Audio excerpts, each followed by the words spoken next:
প্রথম দিন আমরা স্ট্যাটাস দিয়েছিলাম যে পশ্চিমার কোনো সেবাদাসকে আমরা গ্রহণ করব না। এখন আস্তে আস্তে সব বুঝতে পারবেন, কেবল তো শুরু, দেখেন সামনে কি হয়।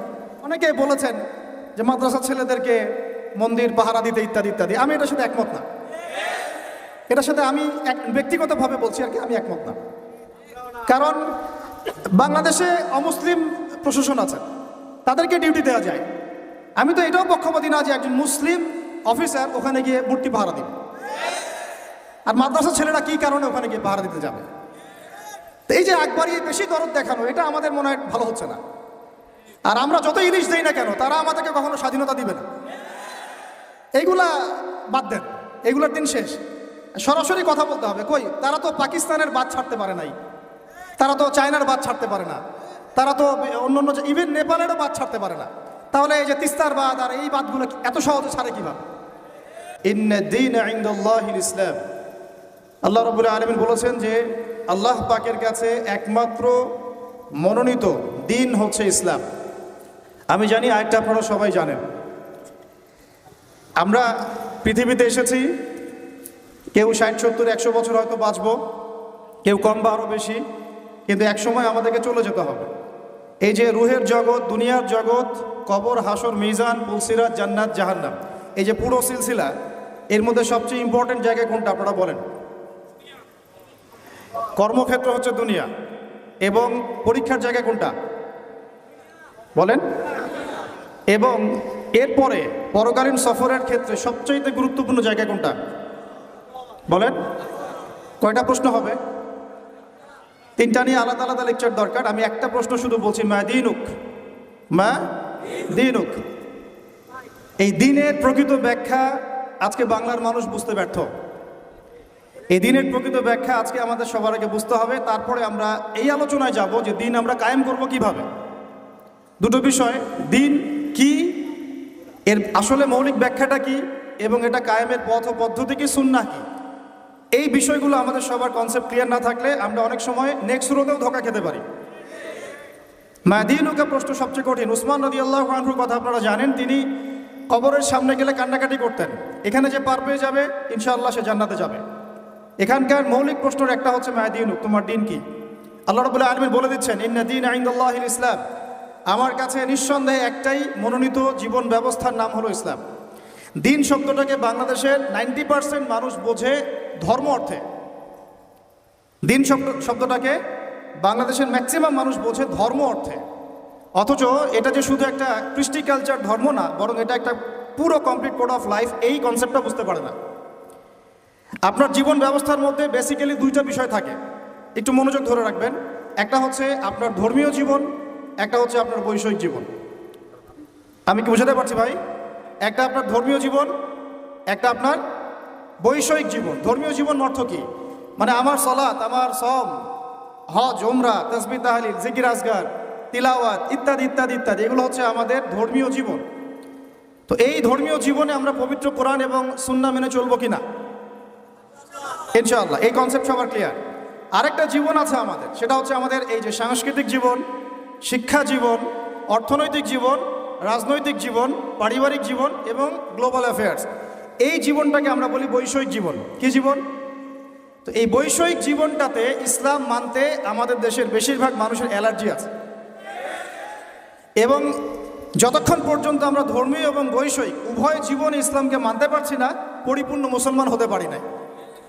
আমরা মুখে লা ইলাহা ইল্লাল্লাহ বললেও আমরা কিন্তু আবু জেহেল মার্কা মুসলমান হয়ে থাকবো। তো আসুন এখান থেকে আপনাদেরকে 3টা বিষয় আমি একটু বোঝানোর চেষ্টা করি।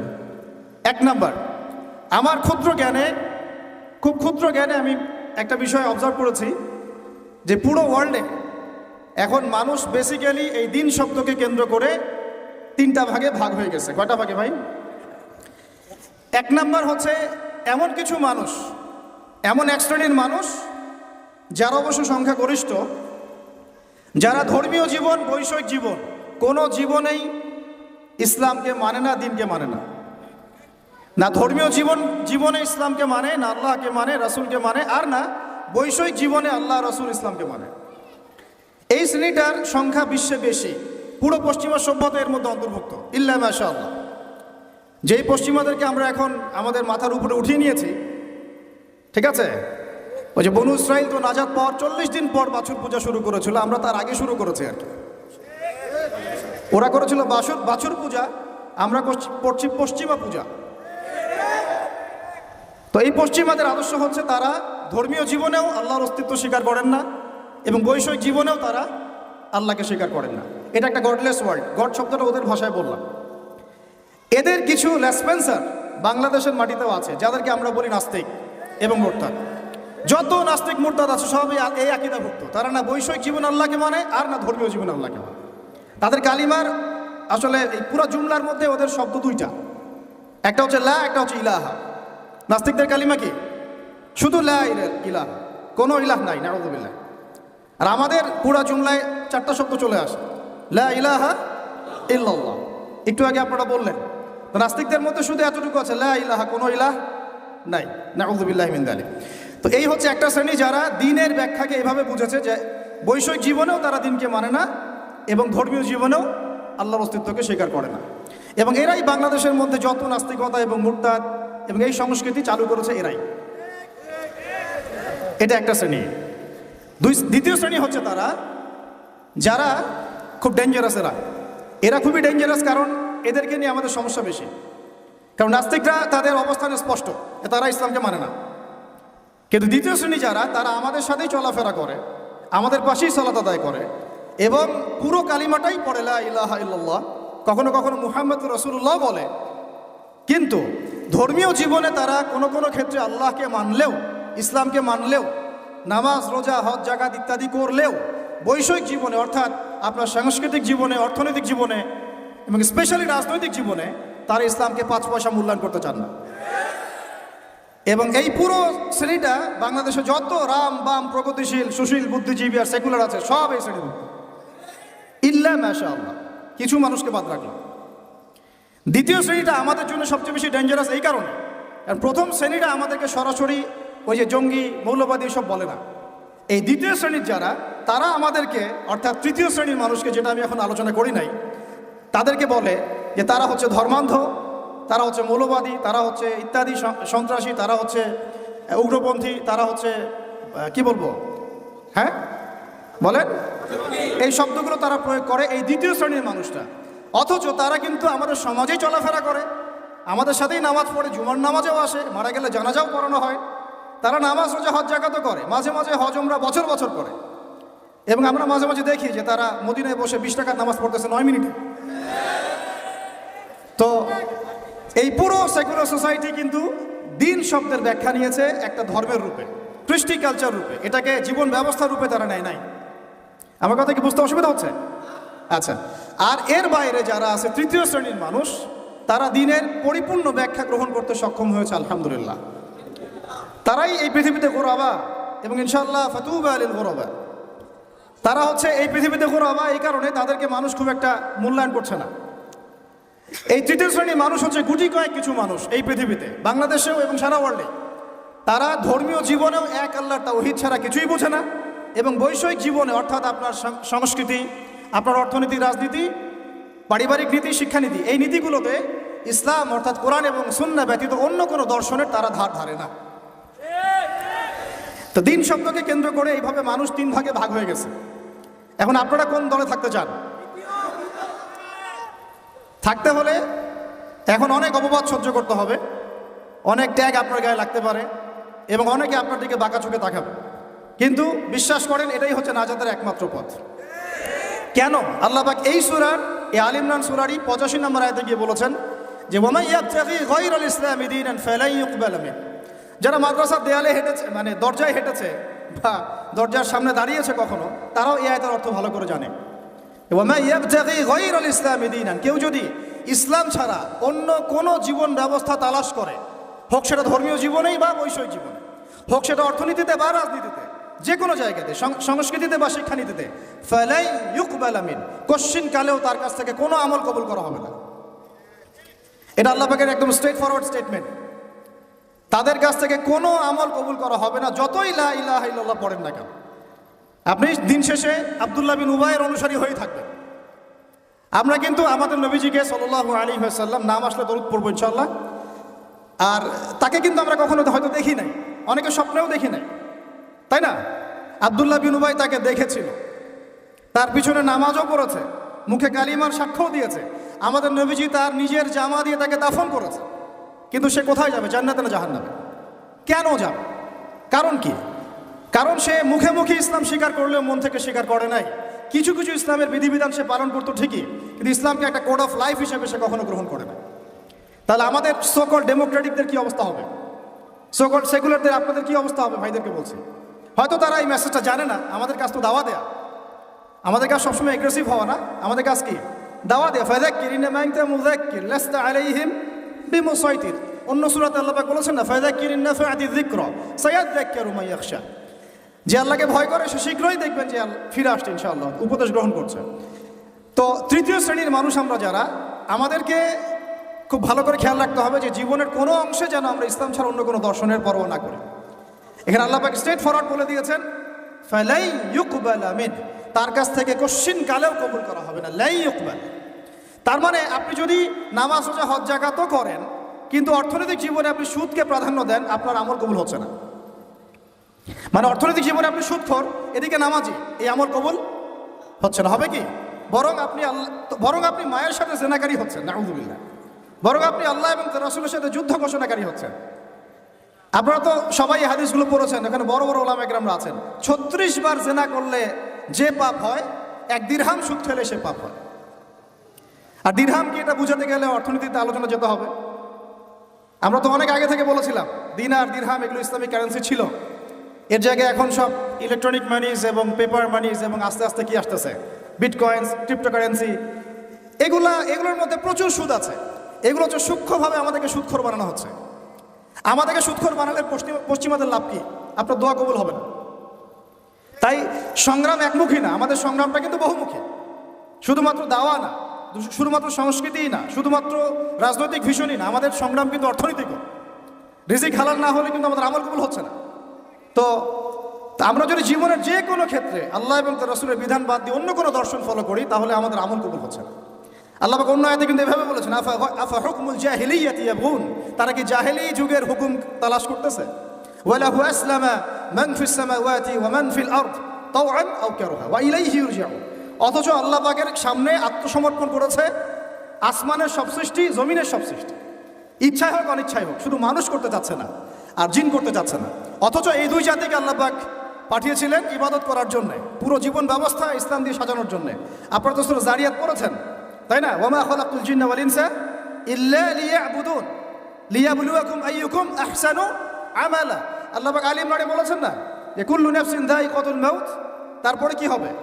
ফামান যুহজিহা আনিন নার ওয়া উদখিলাল জান্নাহ ফাকাদ ফাজ। আমরা যদি জীবনের প্রত্যেকটা পার্টকে ইসলাম দিয়ে ঢেলে সাজাতে ব্যর্থ হই, জান্নাতে যেতে পারবো না। এটা আমাদের একটা মৌলিক মেসেজ আজকে বইমেলা থেকে, যে পরিপূর্ণ জীবনে ইসলাম প্রতিষ্ঠা করুন ইনশাআল্লাহ। শুধু জীবনের একটা আংশিক বিষয় ইসলাম নিয়ে পড়ে থাকলে চলবে না, জীবনের প্রত্যেকটা জায়গায় ইসলাম দিয়ে ঢেলে সাজাতে হবে। উদখুলু ফিস সিলমি, বলেন একসাথে, উদখুলু ফিস সিলমি, পরিপূর্ণরূপে দিনে প্রবেশ করেন। দিনের ব্যাখ্যা আগে বুঝতে হবে। এটা হলো দিন, মায়া দিনুক। এটা যদি আমরা আকীদা ঠিক না থাকে, তাহলে ওই কবরের সওয়াল জবাবে সে আটকে যাবে, সে বলতে পারবে না। কেউ যদি আল্লাহ পাকের সাথে শিরক করে, সে কিন্তু মান রব্বুক উত্তর দিতে পারবে না। একইভাবে কেউ যদি নবী সাল্লাল্লাহু আলাইহি ওয়াসাল্লামের সুন্নাহ বাদ দিয়ে অন্য কোনো সুন্নাহ তালাশ করে ওইভাবে জীবনযাপন করে, সে কিন্তু মান নবীও উত্তর দিতে পারবে না। তো আমাদেরকে এই কনসেপ্টটা ক্লিয়ার রাখতে হবে যে দিন একটা পরিপূর্ণ জীবন বিধান।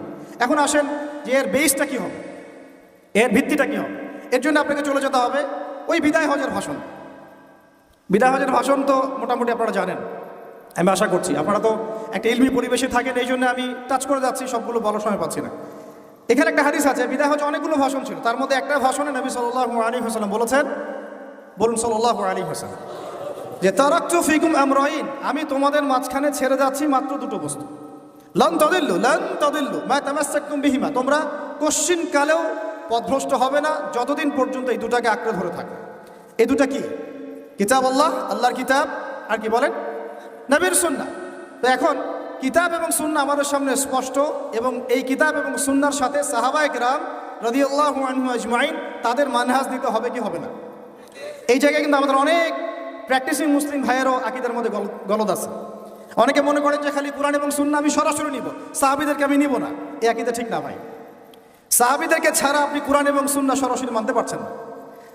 কারণ অন্য হাদিসে নবী সাল্লাল্লাহু আলাইহি ওয়াসাল্লাম বলেছেন, আলাইকুম বিসুন্নতি, তোমাদের উপর আমার সুন্নাতটা কি ওয়াজিব, এটা পালন তোমাদের করতেই হবে, ম্যান্ডেটরি। ওয়া সুন্নতি খুলাফায়ে রাশিদিন মাহদিন মিন বাদি, এবং আমার পরে খুলাফায়ে রাশিদার সুন্নাত তোমাদেরকে মানতে হবে। তাহলে এটা হলো আমাদের পিলার, যে আমরা ইসলাম মানব পরিপূর্ণ জীবনে কোরআন এবং সুন্নাহকে সামনে রেখে, এবং সাহাবায়ে কেরাম রাদিয়াল্লাহু আনহুম আজমাইন তাদের ফাহাম অনুযায়ী, তাদের বুঝ অনুযায়ী। ক্লিয়ার কথা?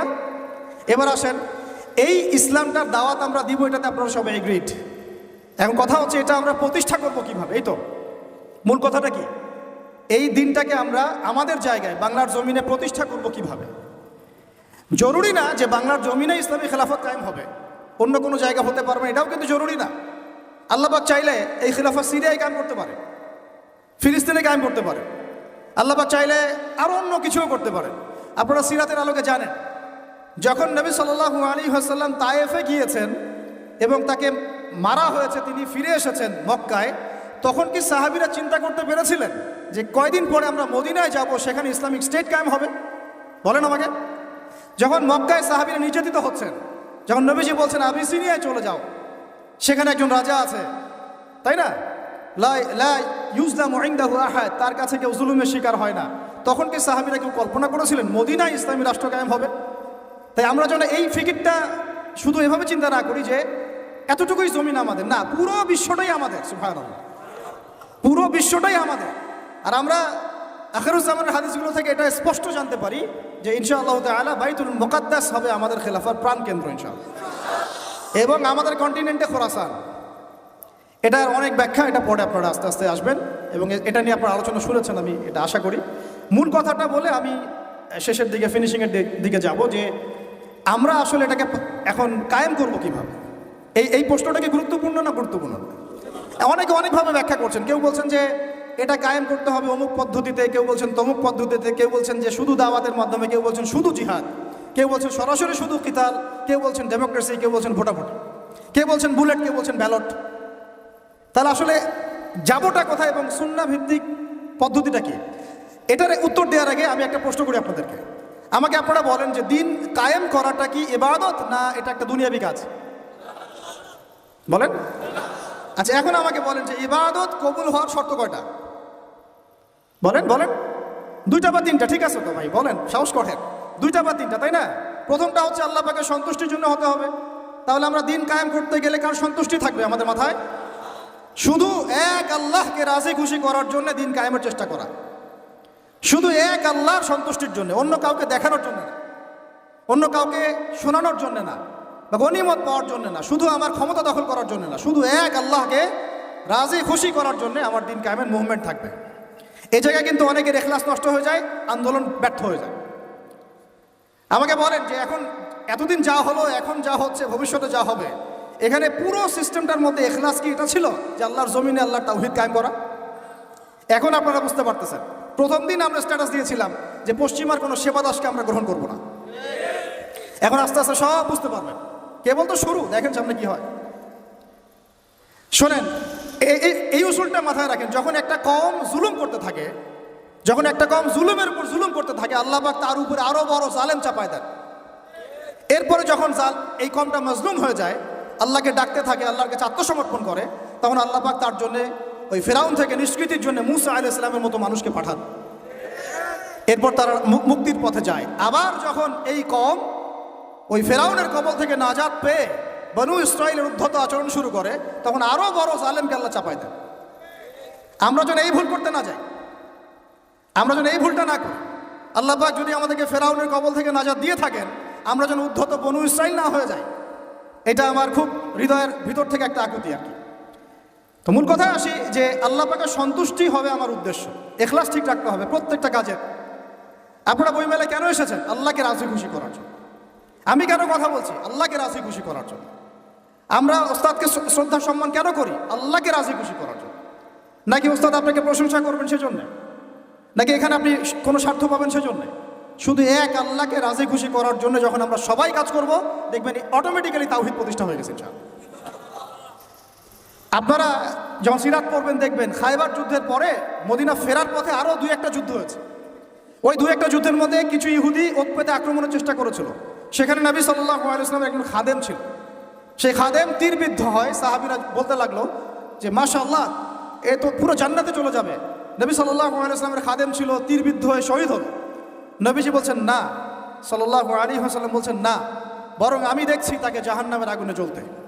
বলেন আউযুবিল্লাহ। সাহাবীরা অবাক হয়ে জিজ্ঞাসা করলেন, কি কারণ ইয়া রাসূলুল্লাহ? তিনি বললেন, খায়বারের গনিমতের মাল থেকে একটা চাদর সে না বলে নিয়েছিল, এই কারণে। খায়বারের গনিমতের মাল থেকে একটা চাদর সে না বলে নিয়েছিল, জাস্ট এই কারণে। তখন সবাই কিছু কিছু করে জিনিস আনা শুরু করলো, জমা দেওয়া শুরু করলো। একটা মেসওয়াক, একটা ডাল পর্যন্ত মানুষ জমা দিয়ে দিল। নবীজি বলেন, এগুলো ছিল জাহান্নামের অংশ, যা তোমরা জমা দিলে। তাহলে আমাদের পুরো মুভমেন্টের উদ্দেশ্য কি হবে বলেন? আজকের আলোচনা সব ভুলে গেলে একটু ভুলে যায় না। আমাদের পুরো উদ্দেশ্যটা কি হবে? শুধু এক আল্লাহকে রাজি খুশি করার জন্য। এই উদ্দেশ্য থাকলে তখন আপনি আমির মানতেও সমস্যা হবে না, জামায়াতে আসতেও সমস্যা হবে না, ইমারতেও সমস্যা হবে না, আপনার বায়াত নিতেও সমস্যা হবে না। এখানে যদি স্বার্থ থাকে তখন আপনি কিন্তু এখানে এড়াই যাবেন না। আমি কেন তাকে মানবো? আমি কি কম বড় আলেম? হ্যাঁ, আমি কেন জামায়ায় যাব? আমার কি আলাদা জামায়া করার সুযোগ নাই? আমি কি সিরাত কম বুঝি? আমি কি দিন কায়েম কম বুঝি? আমি কেন ঐক্যের জন্য নরম হব? আমি কি বেহকের উপর আছি? এই যে বিষয়গুলো তখনই আসে যখন এখলাস ঠিক থাকে না। এখলাস ঠিক না থাকলে কোনো কাজের বারাকা আসবে না ভাই। আল্লাহ পাক আমাদেরকে বোঝার তৌফিক দান করে। 2 নাম্বার হচ্ছে ভাই, যে আমল যেহেতু বললেন দিন কায়েম একটা ইবাদত, তাহলে ইবাদত করতে হবে কার তরিকা অনুযায়ী? বলেন। এটা আপনারা সবাই এক বাক্যে স্বীকার করছেন, নবী সাল্লাল্লাহু আলাইহি ওয়াসাল্লামের সুন্নাত এবং তরিকা ছাড়া দিন কায়েমটা ইবাদত বলে গণ্য হবে না। সেটা আমার একটা ব্যর্থ প্রচেষ্টাও হয়ে যেতে পারে। সূরা কাহফে একটা আয়াত আছে, কিন্তু ওই যে কিছু মানুষ মনে করে তারা খুব সুন্দর আমল করছে, ওয়াহুম ইয়াহসাবুনা আন্নাহুম ইউহসিনুনা সুনআ। এদের ব্যাপারে আল্লাহ পাক বলেছেন, কুল হাল নুনাব্বিউকুম বিল আখসারিনা আমাল। সবচেয়ে ক্ষতিগ্রস্ত আমলকারী সম্পর্কে আমি জানাবো কিনা? এটা তারা যারা দুনিয়াতে অনেক সুন্দর আমল করে, মনে করে আমরা অনেক সুন্দর আমল করছি, অথচ ওদের আমল বিফল হয়ে গেছে। এখলাস ঠিক না থাকার কারণে, নবীর তরিকা অনুযায়ী না হওয়ার কারণে। তাহলে এখন যদি আমরা এগ্রি করি যে হ্যাঁ, দিন কায়েমটা নবী সাল্লাল্লাহু আলাইহি ওয়াসাল্লামের পদ্ধতিতেই করতে হবে, তাহলে আমাকে সিরাতে আসতে হবে কি আসতে হবে না? সুন্নাতে আসতে হবে কি আসতে হবে না? বরং আমি বলবো এভাবে যে সিরাতের সুন্নতে আসতে হবে। সিরাতের সুন্নতে আসতে হবে, দিন কায়েম করতে হবে। অন্য কোনো সুন্নত নাই আমাদের সামনে। এখন অনেক ভাই কেউ বলছেন যে আব্রাহাম লিঙ্কনের তরিকাতেই দিন কায়েম হবে। কি যুক্তি তো তারা দিচ্ছেন অনেক। কেউ বলছেন যে আরে ভাই, নাই মামার চেয়ে তো কানা মামা ভালো।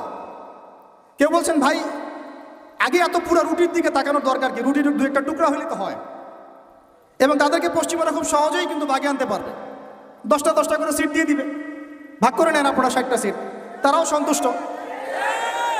সন্তুষ্ট যে আমরা তো আগে কিছুই পাইতাম না, অন্তত এখন 50টা তো পাইছি। বিশ্বাস করেন, আমি কেন বড় বড় আল্লাহর ওলিকেও যদি আপনি সিস্টেমের মধ্য দিয়ে ওখানে প্রেসিডেন্ট হিসেবে বসায় দেন, সে একজন বান্দা গরু ছাড়া কিছুই করতে পারবে। আমরা বলছি সিরাতে সুন্নতে গেলে পুরো রুটিটাই আমাদের হবে। রুটির টুকরা আমরা চাই না, পুরো রুটিটাই চাই। রুটি আমার, তুমি খাইলে খাও, না খাইলে যাও, সোজা কথা। সিরাতের সুন্নতে আসলে আপনি পুরোটাই পাবেন। এখন কেউ বলছে আব্রাহাম লিঙ্কনের তরিকাতেই হবে, হয়তো বুঝের কিছু ঘাটতি থাকতে পারে। এটা একাডেমিক আলোচনা, ওস্তাদ বলেছেন। এটা আমরা কিন্তু সবাই সমালোচনা করতে যাব না। অনলাইনের এই জগৎটাকে আপনারা নোংরা করে ফেলবেন না। সবাই সব বিষয়ে কথা বলবে না, যে বিষয়ে যে ব্যক্তি কথা বলার যোগ্য তিনি কথা বলবেন। যাদের সাথে কথা বললে কাজ হবে তাদের সাথে কথা বলবেন, ঠিক আছে? আমভাবে আমরা সবাইকে দাওয়া দিব এবং চুপ থাকার অভ্যাস করেন। সবসময় কথা বলতে হবে না, মাঝে মাঝে চুপ থাকার অভ্যাস করেন। আমাদের একজন বরেণ্য ওস্তাদ তিনি বলেন যে মুতাকাল্লিম হওয়ার যে খায়েশ, এটা একটা হৃদয়ের কলবের একটা রোগ। একটা মুতাকাল্লিম হওয়ার যে খায়েশ মানুষের মধ্যে থাকে, যে আমাকে সব বিষয়ে কথা বলতে হবে, এটা অন্তরের একটা রোগের নাম। তো এটা যদি একটা ইবাদত হয়, তাহলে সিরাতের সুন্নতে আসতে হবে, আমরা এগ্রি তো, ঠিক আছে? এখন দ্বিতীয় কথা হচ্ছে, 3 নম্বর শর্তটা আরো ডেঞ্জারাস, সেটা হচ্ছে রিজিক হালাল হতে হবে। রিজিক, এই জায়গায় সবাই একটু ফিকির করেন, দেখেন একটু আপনাদের রিজিকগুলোকে দেখেন যে কতজনের রিজিক 100% হালাল আছে। এগুলো আমাদের কিন্তু প্র্যাকটিক্যাল কথা। আমরা কিছু খালি তাত্ত্বিক কথা বলে চলে যাবো এমন না, প্র্যাকটিক্যালি ইমপ্লিমেন্টটা বেশি জরুরি। এখন আমি খুবই স্বপ্ন দেখছি, আমরা সবাই স্বপ্ন দেখছি যে আপনাদেরকে দিয়ে হবে ইনশাআল্লাহ। কারণ এই জেনারেশন করে দেখিয়েছে, এই জেনারেশন করে দেখিয়েছে এবং তারা আমাদেরকে দেখিয়েছে কোন ভাষায় কথা বললে কাজ হয়। এতদিন তো আমরা বলে আসতাম, তো এই ভাষার কথা বললে আপনারা আমাদেরকে অনেক ত্যাগ দিতেন, ঠিক আছে? দেখেন, জালেম জুলুম করলো, মাজলুম দাঁড়ায় গেল, এই তো জালেম জুলুম করলো, মাজলুম দাঁড়ায় গেল প্রতিবাদের জন্য, প্রতিবাদের ভাষায়।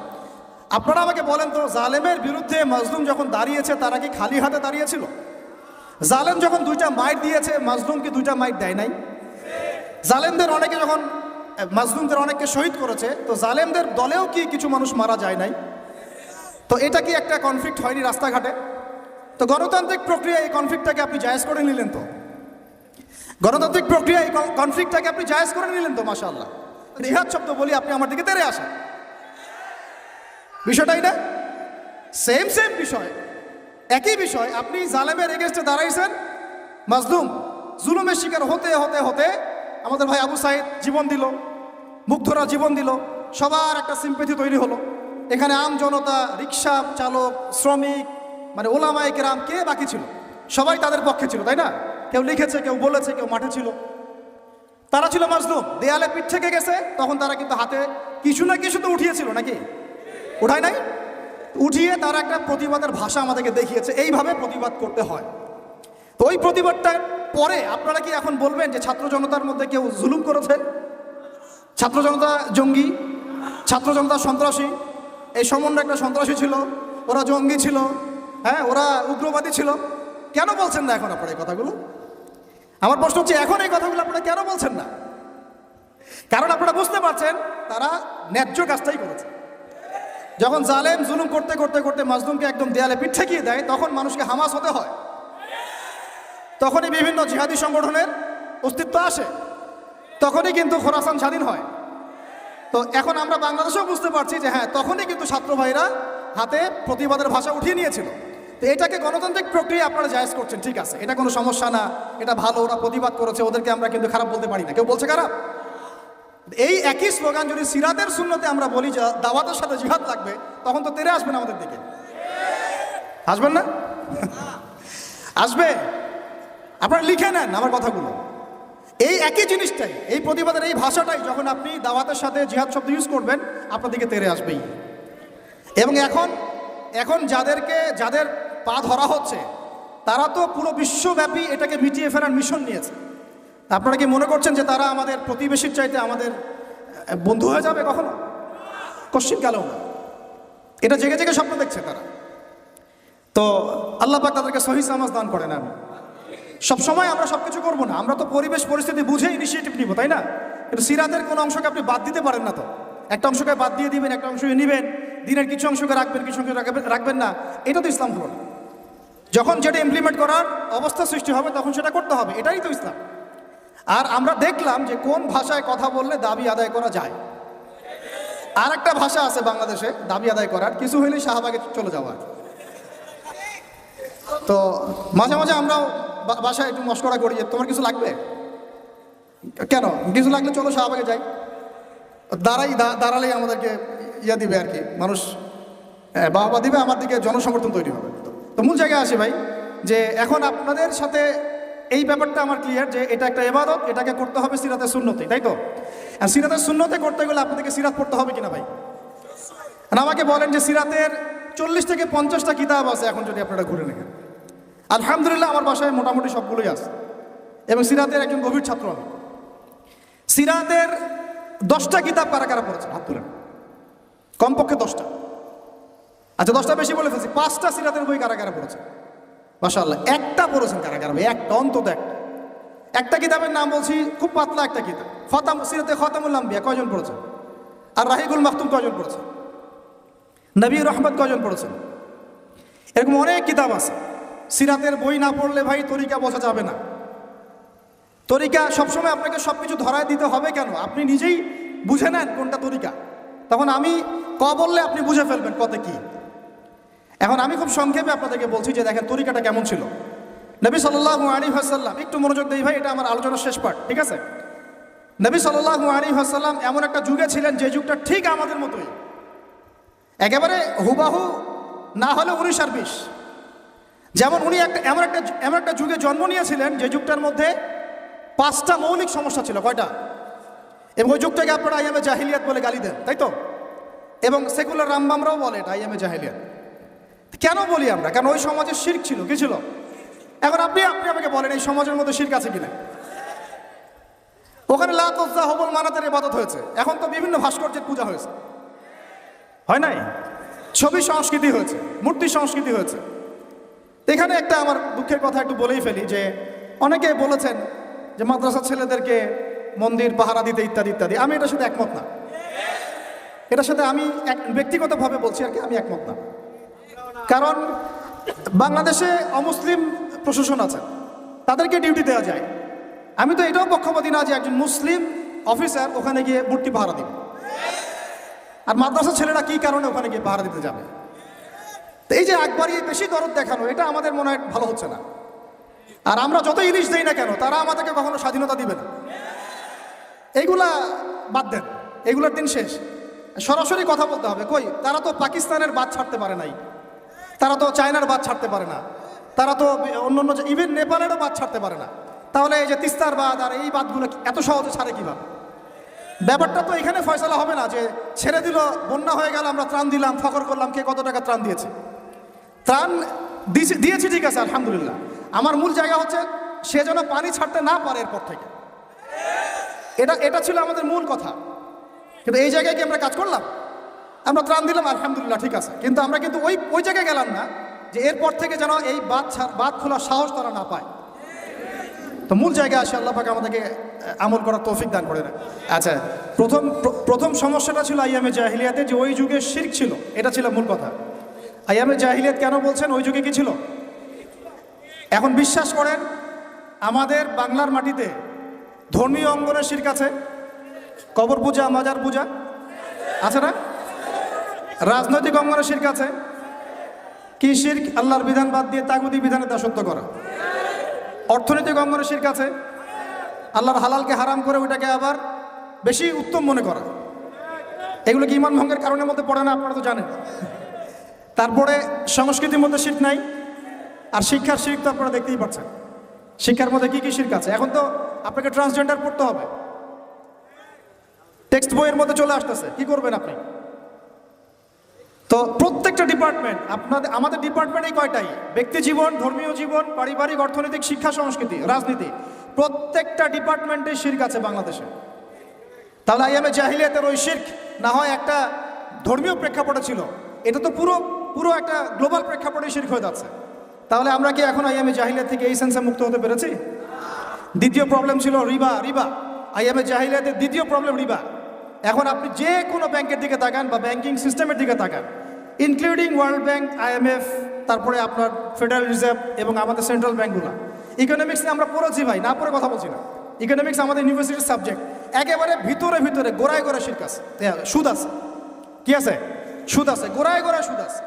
এমনভাবে সুদের অক্টোপাসে চেপে ধরেছে যে মানে আপনি যেটাই ডিল করতে যান একটা সুদের অংশ আপনাকে দিতে হবে। পশ্চিমাদের কাছে আপনি লোন নিতে যান, বিনা সুদে কোনো লোন তারা দিবে না। বরং আমরা দেখেছি খোরাসান স্বাধীন হওয়ার পরে তাদের যে রিজার্ভ ছিল ওটা তারা জব্দ করেছিল। আর আপনারা তো অনেকে জানেন যে তারা এখন কারেন্সির দিক থেকে অনেক উন্নত হয়ে গেছে। কেউ কি কখনো জিজ্ঞাসা করেছেন বা প্রশ্ন তুলেছেন যে কি ফর্মুলা তারা ইমপ্লিমেন্ট করেছেন? তারা কিন্তু ডাবল কারেন্সি চালায়, তাদের দেশে ডাবল কারেন্সি চলে, জাকাত ভিত্তিক অর্থনীতি চলে, এবং সব দুর্নীতি তারা বন্ধ করেছেন, এবং যত কালো টাকা এগুলোকে সাদা করে ফেলেছে। তো এই বিষয়গুলো কি ইসলামের মধ্যে নাই? কিন্তু এর ইমপ্লিমেন্ট বাংলাদেশে বিগত 70 বছর হয় নাই। যতবারই স্বাধীন হয়েছেন আপনারা, এই ইমপ্লিমেন্ট হয় নাই যে সুদবিহীন অর্থ ব্যবস্থা চালু করা কেউ করতে পারে নাই। হ্যাঁ, কিছু মানুষ চেষ্টা করেছেন, স্বীকার করি, তাদেরকে আমরা শ্রদ্ধা করি, সম্মান করি, তাদের প্রচেষ্টাকে আমরা সাধুবাদ জানাই। কিন্তু যতক্ষণ পর্যন্ত শেকড় পরিবর্তন হবে না, ডালপালা ছাঁটে লাভ নাই। আমাদের একটা সাইকোলজিক্যাল সমস্যা হচ্ছে আমরা সবসময় ডালপালা নিয়ে আলোচনা করি। আজকে কাদিয়ানি মুভমেন্ট, কালকে অমুক, কালকে তমুক, হ্যাঁ, কালকে এই ট্রান্সজেন্ডার, তারপরে সমকামিতা ইত্যাদি একটা ইস্যু নিয়ে আমরা আলোচনা শুরু করি, একদম অনলাইন কাঁপায় ফেলি। কিন্তু ডাল যদি ছেটেও ফেলেন, শেকড় যদি পচা থাকে, ওই শেকড় থেকে কি আপনি বিশুদ্ধ কোনো ফল পাবেন? তা আমরা যে দাওয়াতটার কথা বলি সেটা হচ্ছে পুরো শেকড়টাকেই লা ইলাহা ইল্লাল্লাহ এইটা প্রতিষ্ঠা করা। সেটা আবার মুহাম্মদ রসুল্লাহ তরিকা অনুযায়ী এই কালিমা পূর্ণ হবে তখন সিরাতের সুন্নতে সাল্লাল্লাহু আলাইহি ওয়াসাল্লাম। তো এটা একটা বড় সমস্যা ছিল, যেখান থেকে এখন পুরো বিশ্ব বের হতে পারে নাই। তাহলে আমরা এখনো জাহিলিয়াতের এই মরণ থাবার মধ্যেই কিন্তু আছি। 3 নম্বর ছিল মাদক। বলেন, আপনারাই বলেন, এই মাদক থেকে কি আমরা বের হতে পেরেছি কিনা? আমরা তো অনেককে দেখি ইফতার করেও সিগারেট টান দেয়। তো আরো বড়, এখন এই অঞ্চলগুলোতে আপনারা তো জানেন ভালো করে আমার চেয়ে মাদকের কি সয়লা। হ্যাঁ, অনেক বড় বড় কোটিপতি শিল্পপতি হয়েছে ইয়াবার ব্যবসা করে, আবার জাকাতও দেয়, আবার এদিকে হজও করে, উমরাও করে। তো সুদ দেখেন, সুদ, ঘুষ, দুর্নীতি, দুর্নীতি ছাড়া কোন সেক্টরটা টিকে ছিল? ঘুষ ছাড়া কোথায় চাকরি হয়েছে? সুদ ছাড়া কোন ব্যাংকিং সিস্টেম চলে? তাহলে সেই হারাম অর্থনীতি থেকে আমরা তো বের হইতে পারি না। আমি জাহিলিয়াতের মধ্যে আছি এবং মাদকের মানে ভয়াল থাবার মধ্যে আছে। ইয়াং জেনারেশনের বেসিক সমস্যাই মাদক এখন। কারণ তারা একটা সময় পর্যন্ত অন ইসলামিক লাইফ লিড করে, গার্লফ্রেন্ড অ্যাফেয়ার্স, এইটা ওইটা গান বাজনা করতে করতে হতাশ, শেষমেশ মাদক। ওখানে গিয়ে লক্ষ লক্ষ ছেলে বাংলাদেশের মাদকাসক্ত হয়ে আত্মহত্যা করেছে। হয়তো লক্ষ লক্ষ না হলেও পরিসংখ্যানটা কাছাকাছি হবে। তো এই সমস্যাটা থেকে আমরা কিন্তু বের হতে পারি নাই।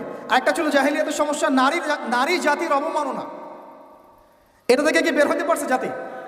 বলেন, নারী জাতির আমাদের একটু আগে এক বোনের কথা আসলো, তাহলে আমাদের বোনরা কি এখনো সেফ?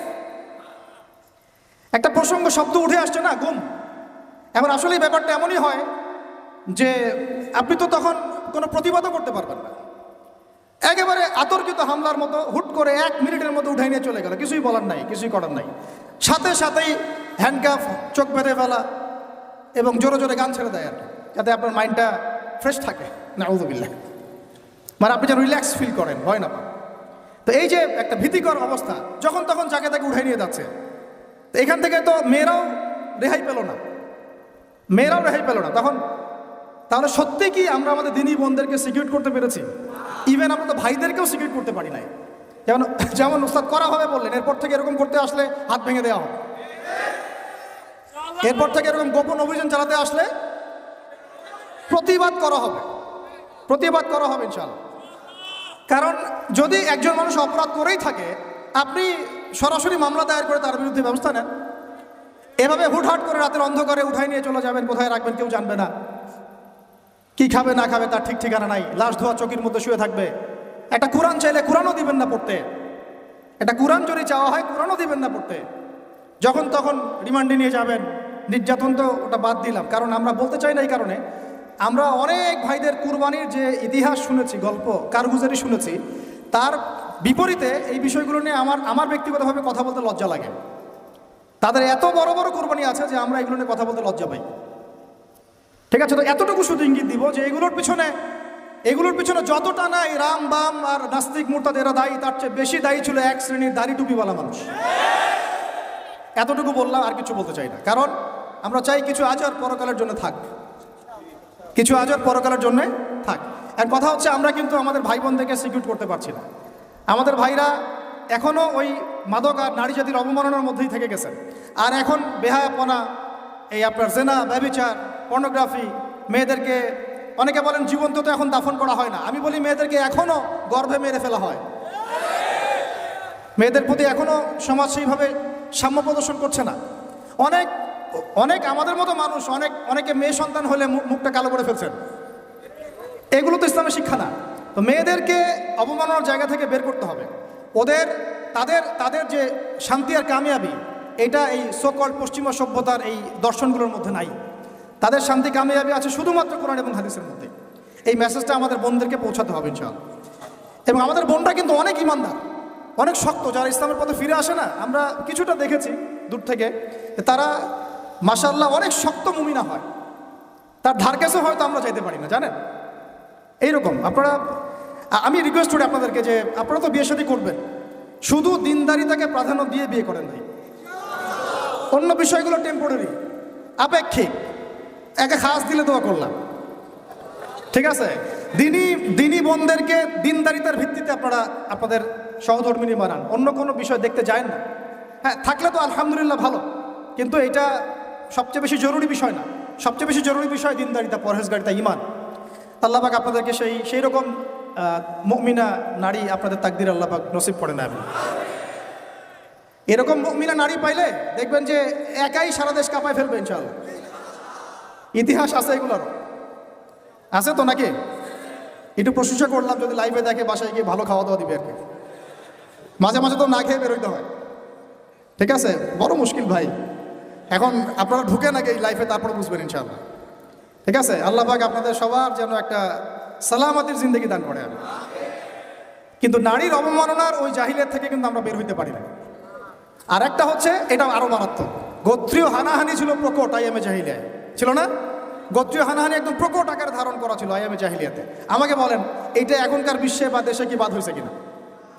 এখন এটা পলিটিক্যাল হানাহানিতে রূপ নেয় নাই, বৈশ্বিক হানাহানিতে রূপ নিছে না? তাহলে ওই যুগে, যে যুগে নবী সাল্লাল্লাহু আলাইহি ওয়াসাল্লামকে আল্লাহ পাক পাঠিয়েছেন, সেই যুগে যে জাহিলিয়াতগুলো ছিল, এখন গ্লোবাল পার্সপেক্টিভেই এই জাহিলিয়াতগুলো এখনও আছে, বরং তার চেয়ে আরও বড় মাত্রায় আছে। তখন সুদ ছিল একটা নির্দিষ্ট জায়গায়, এখন ওয়ার্ল্ড ওয়াইড। তখন আপনার জেনা ছিল একটা নির্দিষ্ট জায়গায়, নির্দিষ্ট পরিসরে, এখন পর্নোগ্রাফি দিয়ে একেবারে ফোনে ফোনে। এই ফোনের ওজন কম, কিন্তু কিয়ামতের মাঠে এর ওজন বোঝানো খুব কঠিন হবে। এই ফোনের ওজনটা কম, কিন্তু কিয়ামতের মাঠে এই ফোনের গুনাহের জবাব দেওয়ার যে বিচার, এটা অনেক কঠিন হবে। আল্লাহ পাক আমাদেরকে তাকওয়া অবলম্বন করার তৌফিক দান করেন। বিনা প্রয়োজনে ইউজ করবেন না, আপনার যতটুকু প্রয়োজন এতটুকু। এখন এই জাহেলিয়াতের সমাজে আল্লাহ পাক এমন একজন মহামানবকে পাঠালেন, একটু কনসেন্ট্রেট করেন, এমন একজন মহামানবকে আল্লাহ পাক এই জাহেলিয়াতের সমাজে পাঠালেন, আইয়ামে জাহেলিয়াতে, মানে আবু জেহেলের যুগে, যিনি মাত্র 23 বছরের ব্যবধানে, কত বছর? মাত্র 23টা বছর দিন রাত অক্লান্ত পরিশ্রম করে ওই জাহেলিয়াতে পূর্ণ সমাজটাকে একেবারে পুরা ইউটার্ন করে একটা আলোকিত সমাজে প্রতিষ্ঠা করে দিয়ে চলে গেলেন। সুবহানাল্লাহ। কত বছর? তিনি কি প্রথমে একা ছিলেন না দুইজন ছিলেন বলেন? আল্লাহ আছেন তার সাথে, ওহী আসছে, এবং তিনি কিন্তু একা, একজন দিয়ে দাওয়াত শুরু হয়েছে। তিনি মানে হেরা গুহায় কি করতেন? নবী সাল্লাল্লাহু আলাইহি ওয়াসাল্লাম হেরা গুহায় চিন্তা করতেন কিভাবে এই জাহিলিয়াতে পূর্ণ সমাজটাকে পরিবর্তন করা যায়। আল্লাহকে ডাকতেন, আল্লাহ পথ দেখাও, কারণ তিনি তো নবী, আগে থেকেই নবী। তখন আল্লাহ রাব্বুল আলামিন তার কাছে ওহী করলেন। প্রথম ওহীটাই কি আপনারা বলেন? সূরা আলাকের প্রথম 5টা আয়াত, তাই না? এখানে প্রথম শব্দটা কি? পড়ুন। এই যে পড়তে বলা হয়েছে, আপনাদেরকে পড়তে হবে। ফ্যান্টাসি দিয়ে, গরম গরম বক্তব্য দিয়ে, শুধুমাত্র স্লোগান দিয়ে কিন্তু দিন কায়েম হবে না ভাই। আমি আবার বলছি, গভীর এলেম অর্জন করতে হবে ইনশাআল্লাহ। প্রথম কথা ইকরা, আপনি পড়ুন। এখানে ইকরা বলার কারণ কি? তখন তো শিরক ছিল। আল্লাহ পাক বলতে পারতেন তুমি শিরক করো না, মূর্তি পূজা করো না, হ্যাঁ, সমাজে নারী মেয়েদেরকে জীবন্ত কবর দেওয়া হচ্ছে, বন্ধ করতে বলো। কোনো কথা আল্লাহ পাক আগে বলেন নাই, বলেছেন ইকরা বিসমি রাব্বিকাল্লাযী খালাক, পড়ুন আপনার সেই রবের নামে যিনি আপনাকে সৃষ্টি করেছেন। তার মানে যে জ্ঞান আপনাকে আল্লাহর দিকে নিয়ে যায় সেটাই জ্ঞান, আর যেটা আল্লাহ থেকে দূরে সরায় সেটা কি তাহলে? জাহালাত, জাহিলিয়াত। এখনকার শিক্ষা ব্যবস্থাকে আল্লাহর দিকে নিয়ে যাচ্ছে আমাদেরকে, তাহলে এটা কি হচ্ছে? তাহলে জ্ঞান না জাহিলিয়াত? সহজ কথা, সিরাতের আলোকে, খালাকাল ইনসানা মিন আলাক, যিনি মানুষকে আলাক দিয়ে সৃষ্টি করেছেন। ইকরা ওয়া রাব্বুকাল আকরাম আল্লাযী আল্লামা বিল কলম। দেখেন আমাদেরকে আল্লাহ পাক জ্ঞান শিক্ষা দিয়েছেন কলম দিয়ে। ওয়া আল্লামা আদম আসমাআ কুল্লাহা, আল্লাহ পাক আদম আলাইহিস সালামকে সমস্ত নাম শিক্ষা দিয়েছেন। আমরা সৃষ্টিগতভাবে জ্ঞানী ছিলাম না, আল্লাহ আমাদেরকে জ্ঞান দান করেছেন সুবহানাল্লাহ। এবং সেই জ্ঞানের বদৌলতেই আমাদের পিতাকে আল্লাহ পাক সেজদা করিয়েছেন আপনার ফেরেশতাদেরকে দিয়ে সুবহানাল্লাহ। আমরা তার সন্তান। আমাদের আব্বাজানকে মানে আদম আলাইহিস সালামকে আল্লাহ পাক বলেছেন খলিফা। আল্লাহ পাক বলেন নাই যে আমি পৃথিবীতে ইন্নী জাইলুন ফিল আরদি খলিফা, এটা আল্লাহ পাক বলেছেন। আল্লাহ পাক এটা বলেন নাই আমি পৃথিবীতে মানুষ পাঠাতে চাই, পৃথিবীতে আমি নতুন কোনো প্রাণী বা মাখলুক পাঠাতে চাই, এমনটা আল্লাহ পাক বলেন নাই। আল্লাহ বলছেন আমাদের পিতাকে খলিফা। খলিফা মানে যিনি জমিনে আল্লাহর বিধান প্রতিষ্ঠা করেন। ঠিক যেমন দাউদ আলাইহিস সালামকে আল্লাহ পাক বলেছেন ইয়া দাউদ ইন্না জাআলনাকা খলিফাতান ফিল আরদ ফাহকুম বাইনান নাসি বিল হক ওয়া লা তাত্তাবি'ল হাওয়া ইউদিল্লাকা আন সাবিলিল্লাহ। হে দাউদ, আমি তোমাকে পৃথিবীতে আমার খলিফা করেছি, তোমার কাজ পৃথিবীতে ইনসাফ প্রতিষ্ঠা করা, হক প্রতিষ্ঠা করা। হকের মানদণ্ড কি? আল্লাহ পাকের ওয়াহি। আল্লাহর ওয়াহি দিয়ে তুমি মানুষের মাঝে বিচার ফয়সালা করবা, এটাই হলো হক প্রতিষ্ঠা করা। যদি না করো, প্রবৃত্তির তাড়না অনুসরণ করো, মানে মানব রচিত বিধান অনুসরণ করো, তাহলে ইউদিল্লাকা আন সাবিলিল্লাহ, আল্লাহর রাস্তা থেকে এটা তোমাকে সরাই নিয়ে যাবে। বলেন আমরা এখন খলিফা শব্দটাই ভুলে গেছি, আর খলিফা থেকে যে খিলাফা আসছে এই শব্দ বলতেও ভয় পাচ্ছি। বাংলাদেশের ইয়াং জেনারেশন এখন যারা মানে ইসলাম প্র্যাকটিস করছে তাদের অনেকেও নামাজ, রোজা, হজ, জাকাত এই শব্দগুলোকে যেভাবে রিসিভ করেন, শরিয়া, ইমারা, খিলাফা রিসিভ করতে পারেন না। কারণ এর ব্যর্থতার দায় আমাকে নিজের উপর নিতে হবে। কারণ আমি হয়তো বিগত 5 বছরে তাকে এই শব্দগুলো শোনাতে পারি নাই। বিগত 5 বছরের সব লেকচারগুলো ঘাটেন আপনারা, সব ওয়াজ মাহফিলের দেখেন কয়টা লেকচারে, কয়টা ওয়াজে এই কথাগুলো, সামগ্রিক দাওয়ার কথাগুলো আছে। তাহলে মানুষ জানবে কীভাবে? তো নবী সাল্লাল্লাহু আলাইহি ওয়াসাল্লামের কাছে প্রথম ওহী আসছে পড়াশোনা কেন্দ্রিক। ভাই, আমাদেরকে পড়াশোনা করতে হবে। আর এই পড়াশোনার জন্যই মেলা, বই, যে আয়োজনগুলো হচ্ছে এগুলো কিন্তু আমাদের পড়াশোনার জন্যই। আসলাম, বই কিনলাম, চলে গেলাম, এটা না। আপনাকে একটা সিলেবাস মেনটেন করে পড়তে হবে, একটা সিলেবাস মেনটেন করে পড়াশোনা করতে হবে, তাও একা একা না, ওস্তাদের সোহবতে। এটা অনেক ইম্পর্টেন্ট পয়েন্ট। মাথার উপরে মুরব্বি রাখা, বড় বড় ওলামায়ে কেরাম রাখা, নিজেকে মুরব্বি না ভাবা। বহু তুল্লাব এবং বহু আলেম পর্যন্ত নিজেকে শুধু মুরব্বি ভাবার কারণে আর তাদের মাথার উপর থেকে মুরব্বিকে সরিয়ে দেওয়ার কারণে মুহূর্তের মধ্যেই পথভ্রষ্ট হয়ে গেছে। ইভেন তাগুতের দালালিও করে ফেলছে। এমন অনেক ঘটনা আছে, নজির আছে, আপনারা দেখতে পারবেন। তো আমাদেরকেও ওই রকম ওস্তাজ, ওলামায়ে কেরাম, বরেণ্য মুরব্বিদের সোহবত এটা জরুরি। সোহবত না আসলে তাস্কিয়া আসবে না, আর তাস্কিয়া না আসলে আপনার আমার দ্বারা কোনো দাওয়াতও সম্ভব না, ওই জিহাদও সম্ভব। বিশ্ব দূষিত কলব দিয়ে আল্লাহর দিন কায়েম সম্ভব। আমার কলবটা মুনাওয়ার হতে হবে, নূর লাগবে। তো নূর অর্জন করতে হলে আমার পড়াশোনা, আমলের পাশাপাশি এরকম মুহাক্কিক আলেমদের সোহবতও লাগবে। এবং এই জায়গায় আপনি নিজেকে সাম্প্রদায়িক করে ফেলবেন না যে আমি শুধু একজনকে আমি মানে আমার মাথার উপরে রাখছি, বাকি আর কাউকে আমি চিনি না। এরকম চিন্তা মনে হয় করা ঠিক হবে না। বরং বরেণ্য ওলামায়ে কেরামদের সবার কাছ থেকে আপনি নূর হাসিল করবেন। ঠিক আছে? অনেক সময় দেখা যায় আমাদের বড়দের মধ্যে কোনো কোনো বিষয়ে মতপার্থক্য হতে পারে। এই জায়গায় আপনার আমার কাজ কি? এই জায়গায় আপনার আমার কাজ তালেবে ইলম হিসেবে একদম চুপ থাকা। কি থাকা? একদম চুপ থাকবে না, কথা বলবেন না। ওইটা তারা বুঝবে। এই জায়গায় ফেসবুকটা যে ক্ষতি করেছে বাংলাদেশে, অন্য কোনো প্ল্যাটফর্ম সেটা করে না। এটা কিন্তু একটা ক্ষতিকর দিক। এটার ভালো দিক যেমন আছে, এটা ক্ষতিকর দিক। কথা সব জায়গায় বলা যাবে না, আমাদের সবাইকে কথা বলা যাবে না। তো মাথার উপর মুরব্বি রাখা, ওলামায়ে কেরামের সোহবতে থাকা এবং ইলম অনুযায়ী আমল করা, আল্লাহ পাক আমাদেরকে বোঝার তৌফিক দান করে। এবার নবী সাল্লাল্লাহু আলাইহি ওয়াসাল্লামের কাছে যখন এই ওহীটা আসলো, আপনারা তো জানেন তিনি বাসায় গিয়েছেন, নিজের জীবনের আশঙ্কা করেছেন। ওয়ারাকা বিন নাফিল কি বলেছিলেন? ওয়ারাকা বিন নাফিল বলেছিলেন যে তোমার কাছে যিনি এসেছেন সে হচ্ছে নামুস, মানে জিবরাইল আলাইহিস সালাম। এইবার তোমার কওম তোমাকে বের করে দিবে। আমার পয়েন্টটা ধরেন এই জায়গায়। ওয়ারাকা বিন নাফিলের কাছে আল্লাহ নবীকে নিয়ে যাওয়া হলে সাল্লাল্লাহু আলাইহি ওয়াসাল্লাম, তিনি মন্তব্য করেছিলেন যে তোমার কাছে যে এসেছে সে হচ্ছে নামুস, জিবরাইল আলাইহিস সালাম। তোমার কাছে এমন একটা ওহী আসছে, এইবার তোমাকে তোমার কওম বের করে দিবে। নবীজি অবাক হয়ে জিজ্ঞাসা করেছিলেন যে আমাকে তারা বের করে দিবে? আমাকে তারা সাদিক আল আমিন বলে থাকে, তাই না? তখন তিনি বলেছিলেন এর আগে যার কাছেই নামুস এসেছে, মানে এই ওহী, আল্লাহর ওহী এসেছে, তাকেই তার কওম বের করে দিয়েছে। তার মানে কি?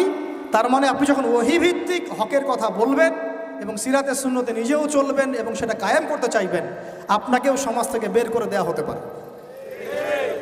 বের করে দেওয়া হতে পারে, আরও বড় কিছু হতে পারে। এখন তাকদিরে যা আছে তা হবে, এটা আল্লাহ পাকের হাতে। কিন্তু আমরা কি সুন্নত থেকে সরে যাব? এবার নবী সাল্লাল্লাহু আলাইহি ওয়াসাল্লাম যখন শুয়ে আছেন, এই যে জাম্মিলুনি এইখান থেকে বলতেছি, তখন কিন্তু আল্লাহ রাব্বুল আলামিন কয়েকদিন পরে আরেকটা ওহী করেছেন। এই ওহীটা আমরা অনেকে আলোচনা করতে চাই না বা করি না, এটা একটু আমি আলোচনা করবো আজকে। ধৈর্য ধরতে পারছেন কি? আচ্ছা, ঠিক আছে। আপনাদের ধৈর্য চ্যুতি হয় কিনা আমি ভয় পাচ্ছি। তো দ্বিতীয় ওহীটা অনেকেই জানি না। দ্বিতীয় ওহী কি এটা অনেকেই জানি না এবং এটার ব্যাখ্যা অনেক সময় করা হয় না। প্রথম ওহীটা নিয়ে কথা হয় যে পড়াশোনা করতে বলা হয়েছে। দ্বিতীয় ওহীটা হচ্ছে সূরা মুদ্দাসসিরের প্রথম 5-6টা আয়াত।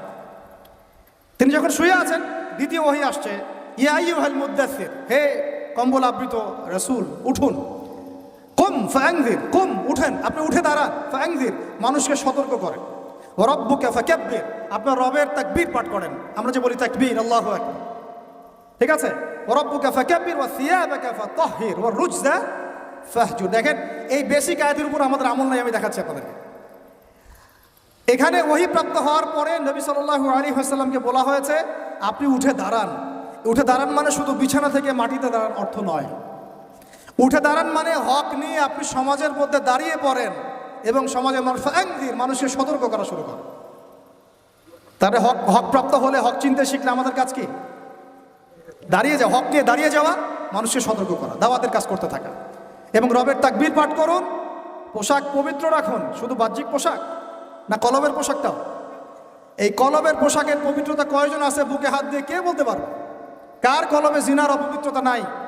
কার কলবে এই হিংসার অপবিত্রতা নাই, গীবতের অপবিত্রতা নাই, তহমতের অপবিত্রতা নাই, মানুষের সম্মানহানির অপবিত্রতা নাই?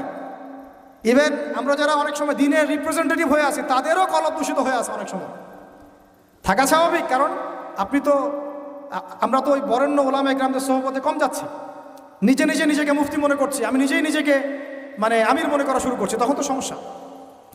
তো আরেকটা কথা এখানে আছে যে ওয়ার রুজা ফাহজুর, যত অনর্থক কথা আর কাজ আছে এটাকে আপনি এড়িয়ে চল। বলেন তো এটা আমরা আমল করতে পারছি? অনর্থক কথার কাজ আমরা এড়িয়ে চলতে পারি? আমরা সবাই অলমোস্ট এভরিবডি আমাদের জীবনের বেশিরভাগ সময় নষ্ট করতেছে অনর্থক কথার কাজ। ওই সময়টুকু পড়লেও কাজ হতো, তেলাওয়াত করলে কাজ হতো, ওস্তাদের বয়ান শুনলে কাজ হতো ইত্যাদি। এখন এই ওহীগুলো আসার পরে আমাদের নবী সাল্লাল্লাহু আলাইহি ওয়াসাল্লাম আর বসে থাকলেন না দাঁড়িয়ে গেলেন? এই যে তিনি দাঁড়িয়ে গেলেন একদম 23 বছর, মানে অনবরত দিন রাত, এটাকে আপনি দুই ভাগে ভাগ করে ফেলতে পারেন, একটা মাক্কি যুগ, একটা মাদানী। তো মাক্কি যুগ কত বছর ছিল? 13 বছর। মাদানী অ্যাপ্রক্সিমেটলি 10 বছর। এই মাক্কি যুগটাকে আপনি আবার 2-3টা ভাগে ভাগ করতে পারেন। একটা ভাগ হচ্ছে প্রথম 3 বছর নবী সাল্লাল্লাহু আলাইহি ওয়াসাল্লাম গোপনে গোপনে দাওয়াত দিয়েছেন। কত বছর? আমাদের সমাজে কিন্তু ওই প্রেক্ষাপটটা এখন আর নাই, কারণ দাওয়াতটা প্রচার হয়ে গেছে মাশাআল্লাহ। প্রথম 3 বছর তিনি কিন্তু ইন্ডিভিজুয়ালি দাওয়াত দিয়েছেন। আবু বকর সিদ্দিক দাওয়াত কবুল করেছেন, খাদিজা রাদিয়াল্লাহু আনহা, আলী ইবনে আবি তালেব, যায়েদ ইবনে হারেসা, আব্দুল্লাহ বিন মাসউদ, তারপর বেলাল ইবনে রাবাহ, তারপরে বলেন উসমান বিন আফফান, তালহা রাদিয়াল্লাহু আনহু, জুবাইর বিন আওয়াম। এই যে বরেণ্য সাহাবায়ে কেরাম যারা বদর, উহুদ, খন্দক কাঁপিয়ে দিয়েছেন পরে, তারা ইসলাম কবুল করেছেন কখন? এই প্রথম 3 বছর, 3-4 বছর। তাহলে আমাদেরকে কিন্তু মানুষ তৈরি করতে হবে। সিরাতের শিক্ষা কি? মানুষ তৈরি করতে হবে। এবং এই দাওয়াতটা কি মুসলিম সমাজে হচ্ছিল না অমুসলিম সমাজে হচ্ছিল? বলেন। তাহলে আমরা কিন্তু ইসলাহের কথা বলছি এখন। অমুসলিম সমাজে আমরা দাওয়াত দিচ্ছি কতটুকু, এটা ভাবতে হবে না? অমুসলিম থেকে কি আমরা ঠিকমতো দাওয়াত দিচ্ছি? এই যে আপনাদের পার্বত্য অঞ্চলে পুরো জায়গাটা কিন্তু অমুসলিম অধ্যুষিত, আমাদেরকে ওদেরকে দাওয়াত দিতে হবে, ওদেরকে দাওয়াত দিতে হবে। কে জানে তাদের মধ্য থেকে আনসারী সাহাবীর মতো সাহাবী বের হতে পারে, কে জানে তাদের মধ্য থেকে উমর ইবনে খাত্তাব বের হতে পারে, আমার যারা যা খেদমত হচ্ছে না তার দ্বারা সেটা হতে পারে। তাই দাওয়াতটা সাম্প্রদায়িক করবো না, দাওয়াতটা আমরা সবার মাঝখানে ছড়াবো ইনশাআল্লাহ। এটা কিন্তু সিরাতের শিক্ষা। তার মানে মুসলিম অমুসলিম সবাইকে দাওয়াত দিব ইনশাআল্লাহ। আল্লাহ পাক তৌফিক দান করেন, যোগ্যতা দান করেন, আমিন। এই দাওয়াত চলতে লাগলো প্রথম 3 বছর। 4র্থ বছর থেকে প্রকাশ্যে দাওয়াত শুরু হলো, যখন ওমর, হামজা এরকম কিছু সাহাবী আস্তে আস্তে ইসলাম কবুল করতে লাগলেন। মানে তখন মিছিল শুরু হচ্ছে, মিছিল। ওমর রাদিয়াল্লাহু আনহুর কথা একদম মানে স্পষ্ট যে ইয়া রাসূলুল্লাহ সাল্লাল্লাহু আলাইহি ওয়াসাল্লাম, আলাসনা আলাল হক, আমরা কি হকের উপরে নাই? আলাইসু আলাল বাতিল, তারা কি বাতিলের উপরে নাই? তাহলে আমরা কেন এখন ঘরের ভিতরে নামাজ পড়বো? চলেন আমরা কাবা ঘরে গিয়ে নামাজ পড়ব। ব্যাস মিছিল করতে করতে কাবা ঘরে যাওয়া হলো, নামাজ পড়া হলো। সুবহানাল্লাহ। ওই উপর থেকে আপনারা হজমরা যারা করেছেন হয়তো দেখছেন, আবু জাহেলের বাড়ি বলে একটা জায়গাকে আর কি, তাই না? ওই টয়লেট বানায়, ওটা আসলে কতটুকু সহি আমি জানি না। ওইখানে কিছু পিছনে কিছু পাহাড় আছে, ওই পাহাড়গুলোর উপরে উঠে তখন ওই মোশরিকটা দেখছিল। আর আবু জাহেল ওই মিছিলে আক্রমণ করার চেষ্টা করেছে, কিন্তু উতবা বিন রাবিআ সে বলেছিল ভুলেও এই মিছিলে আক্রমণ করিল না। ওখানে দেখো 2 জন বীর সেনা আছে, ওই যে হামজা, ওই যে ওমর, গেলে একদম পিছে ফেলাই দিবে। তো এখন আমরা চাই আমাদের ভাইদের মধ্যে হামজা আর ওমর উঠে আসুক, তখন আরও প্রকাশ্যে কথা হবে ইনশাআল্লাহ। এটা একটা মানে স্ট্র্যাটেজি আর কি। যখন আপনার কাছে মানে শক্তিশালী কিছু মানুষ থাকবে তখন কিন্তু দাওয়াতটাও আরও বড় পরিসরে হয়, এটা স্বাভাবিক। এই জন্য আমরা আমাদের সরকার হোক, প্রশাসন হোক, আমাদের অমুসলিম ভাইরা হোক, ইভেন আপনারা যারা আছেন আমাদের দিনী ভাইরা, সবাইকে আমভাবে দাওয়াত দিব যে আপনারা ওমর আর হামজা হয়ে যান, ইসলামের দিকে আসেন, ওমর আর হামজা হয়ে যান ইনশাআল্লাহ। আপনারা আমাদেরকে প্রোটেক্ট করবেন। দেখেন আল্লাহ নবী সাল্লাল্লাহু আলাইহি ওয়াসাল্লামকে, আমি প্রোটেক্টের কথা বলছি বাহ্যিক অর্থে, প্রোটেকশন তো আল্লাহ পাক দেন।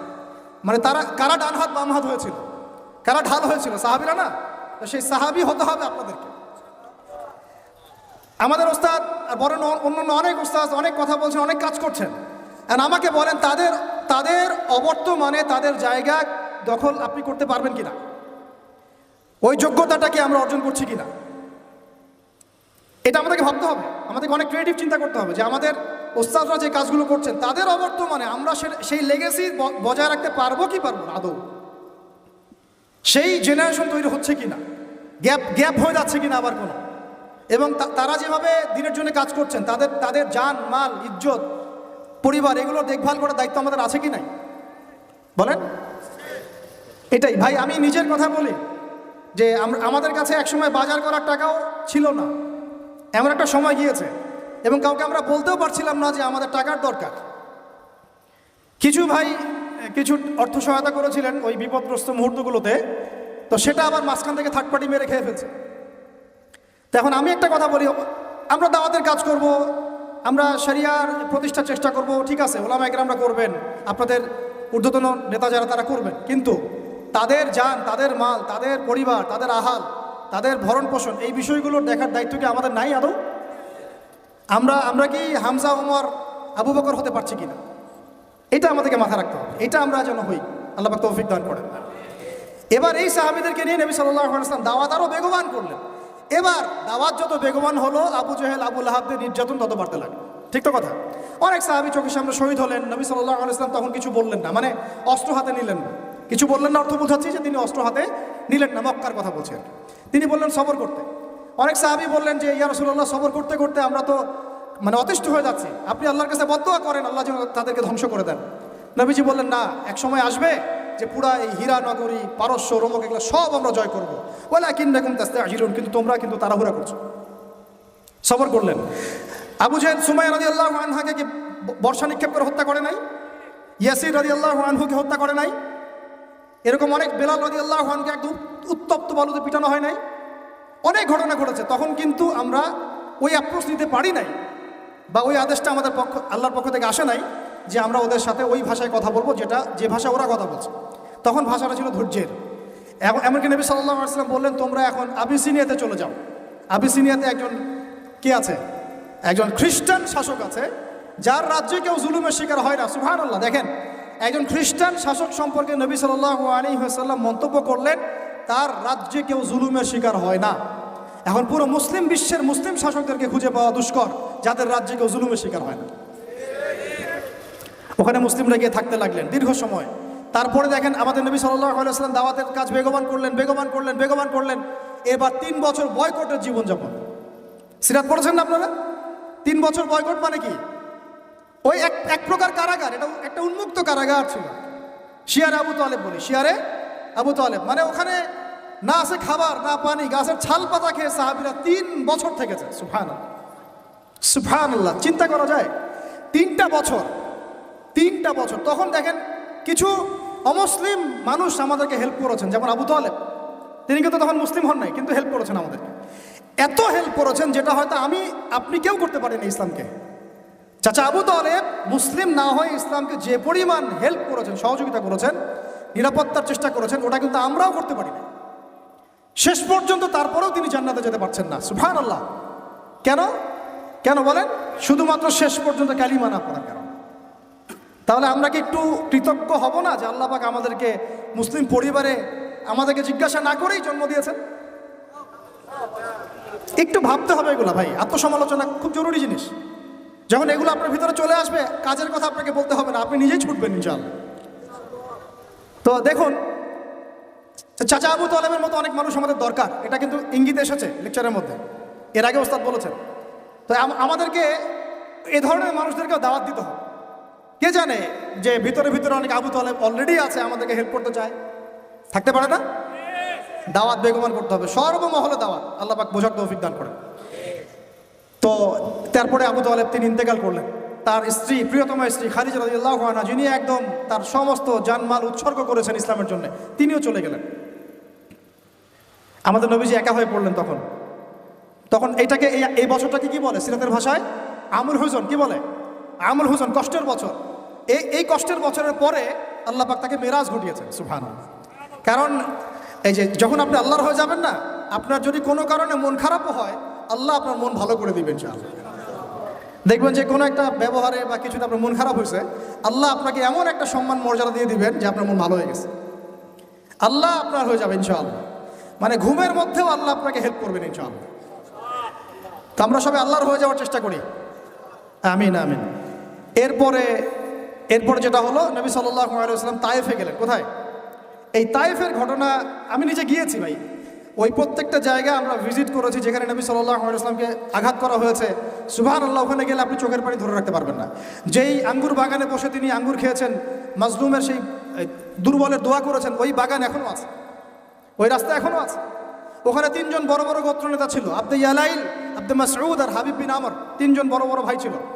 তারা তো ইসলাম কবুল করেই নাই, বরং নবী সাল্লাল্লাহু আলাইহি ওয়াসাল্লামকে ছোকরাদেরকে লেলিয়ে দিয়ে রক্তাক্ত করে তার রক্ত দিয়ে তার জুতা আটকে গিয়েছিল। সুবহানাল্লাহি ওয়া বিহামদিহি। কি এমনভাবে তারা রক্তাক্ত করেছিল যে পুরা মাথা ফেটে রক্ত বের হয়ে জুতাটা আটকে গেছে রক্ত দিয়ে। ভাবা যায়? তাইফে যদি কখনো যান আপনারা নিজেরা বুঝতে পারবেন, এটা পুরো পাহাড়ি এলাকা এবং আমাদের এই পাহাড়গুলোর মতো না। এই পাহাড়ের নিচ থেকে উপরটা হচ্ছে 40 কিলোমিটার। এই জায়গাটা নবীজি গিয়েছেন জুন জুলাই মাসে প্রচণ্ড গরমের মধ্যে পায়ে হেঁটে। শুধু আমি তো গাড়িতে আসছি, উনি পায়ে হেঁটে গিয়েছেন একজনকে সাথে নিয়ে, যায়েদ ইবনে হারেসা রাদিয়াল্লাহু আনহু। কি উদ্দেশ্যে? শুধু আল্লাহর সন্তুষ্টির জন্য, তাদেরকে দাওয়াত দেওয়ার জন্য। তারা দাওয়াত তো কবুল করেই নাই, রক্তাক্ত করে পাঠিয়ে দিয়েছে। তাহলে আমরা দাওয়াতের খুব ইনস্ট্যান্ট ফলাফল কেন চাই ভাই? আমরা কেন এত তড়িৎ গতিতে ফলাফল আশা করি? সবর করতে হয়, এখানে অনেক সংগ্রাম আছে, ত্যাগের ব্যাপার আছে, তারপরে ফলাফল আসবে ইনশাআল্লাহ। কথা ঠিক না ভুল? এটা আপনাকে সিরাত থেকে বোঝাচ্ছি আমি। এই সময়ে কিন্তু কোনো সাহাবী চিন্তা করেন নাই যে এই 2 বছর পরে আমরা আবার মদিনায় পাবো। এবার নবী সাল্লাল্লাহু আলাইহি ওয়াসাল্লাম মক্কায় ফিরে আসছেন। নাখলা উপত্যকায় তিনি দাঁড়িয়ে কোরআন তেলাওয়াত করছেন। আর এই কোরআন তেলাওয়াত শুনলো একদল মানুষ ইসলাম কবুল করলো না, জিনরা শুনে ইসলাম কবুল করে ফেললো। সুবহানাল্লাহ। দেখেন আল্লাহ রাব্বুল আলামিনের কি আসলে নকশাটা কেমন। আল্লাহু আকবার। এই জিনরা আবার তাদের সম্প্রদায়ে গিয়ে ইসলাম প্রচার করলো। সূরা জিন পড়েন, সূরা আহকাফ পড়েন, সব আছে এখানে।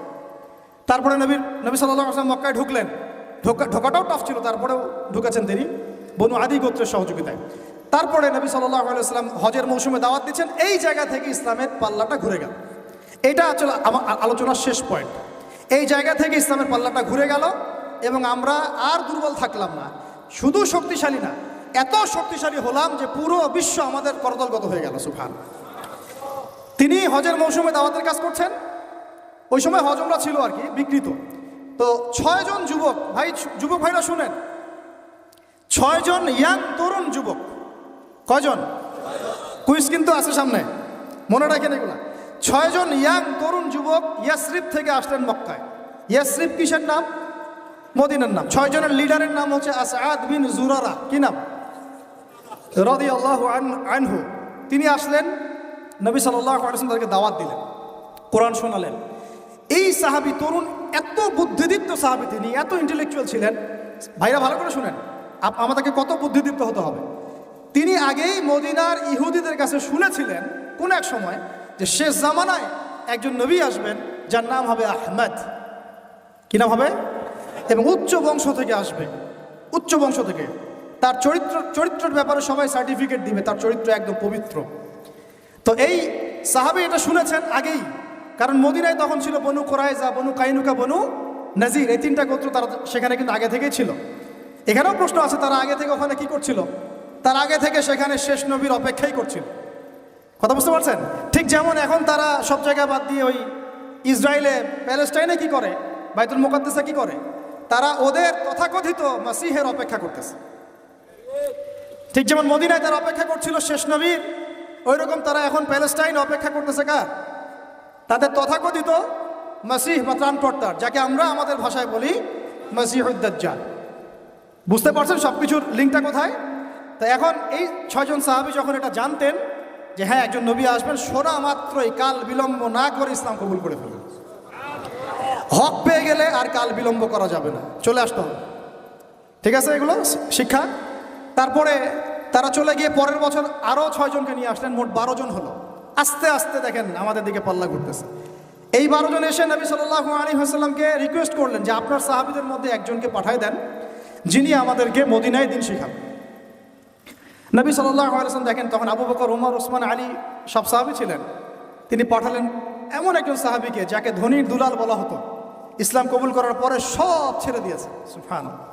মুসআব বিন উমাইর রাদিয়াল্লাহু আনহু, ঈর্ষণীয় জীবন, ঈর্ষণীয় জীবন, মানে সুবহানাল্লাহ। তিনি উহুদের যুদ্ধে শাহাদাত বরণ করেছেন, মুসআব বিন উমাইর রাদিয়াল্লাহু আনহু। এটা পরে আসতেছে। তো তাকে পাঠিয়ে দেওয়া হলো এই যে মদিনায়। এখন আপনি মদিনায় যান, লাখ লাখ মানুষ নামাজ পড়তেছে, এবং এটা মানে প্রায় 1400 বছর থেকে চলে আসতেছে, তাই না?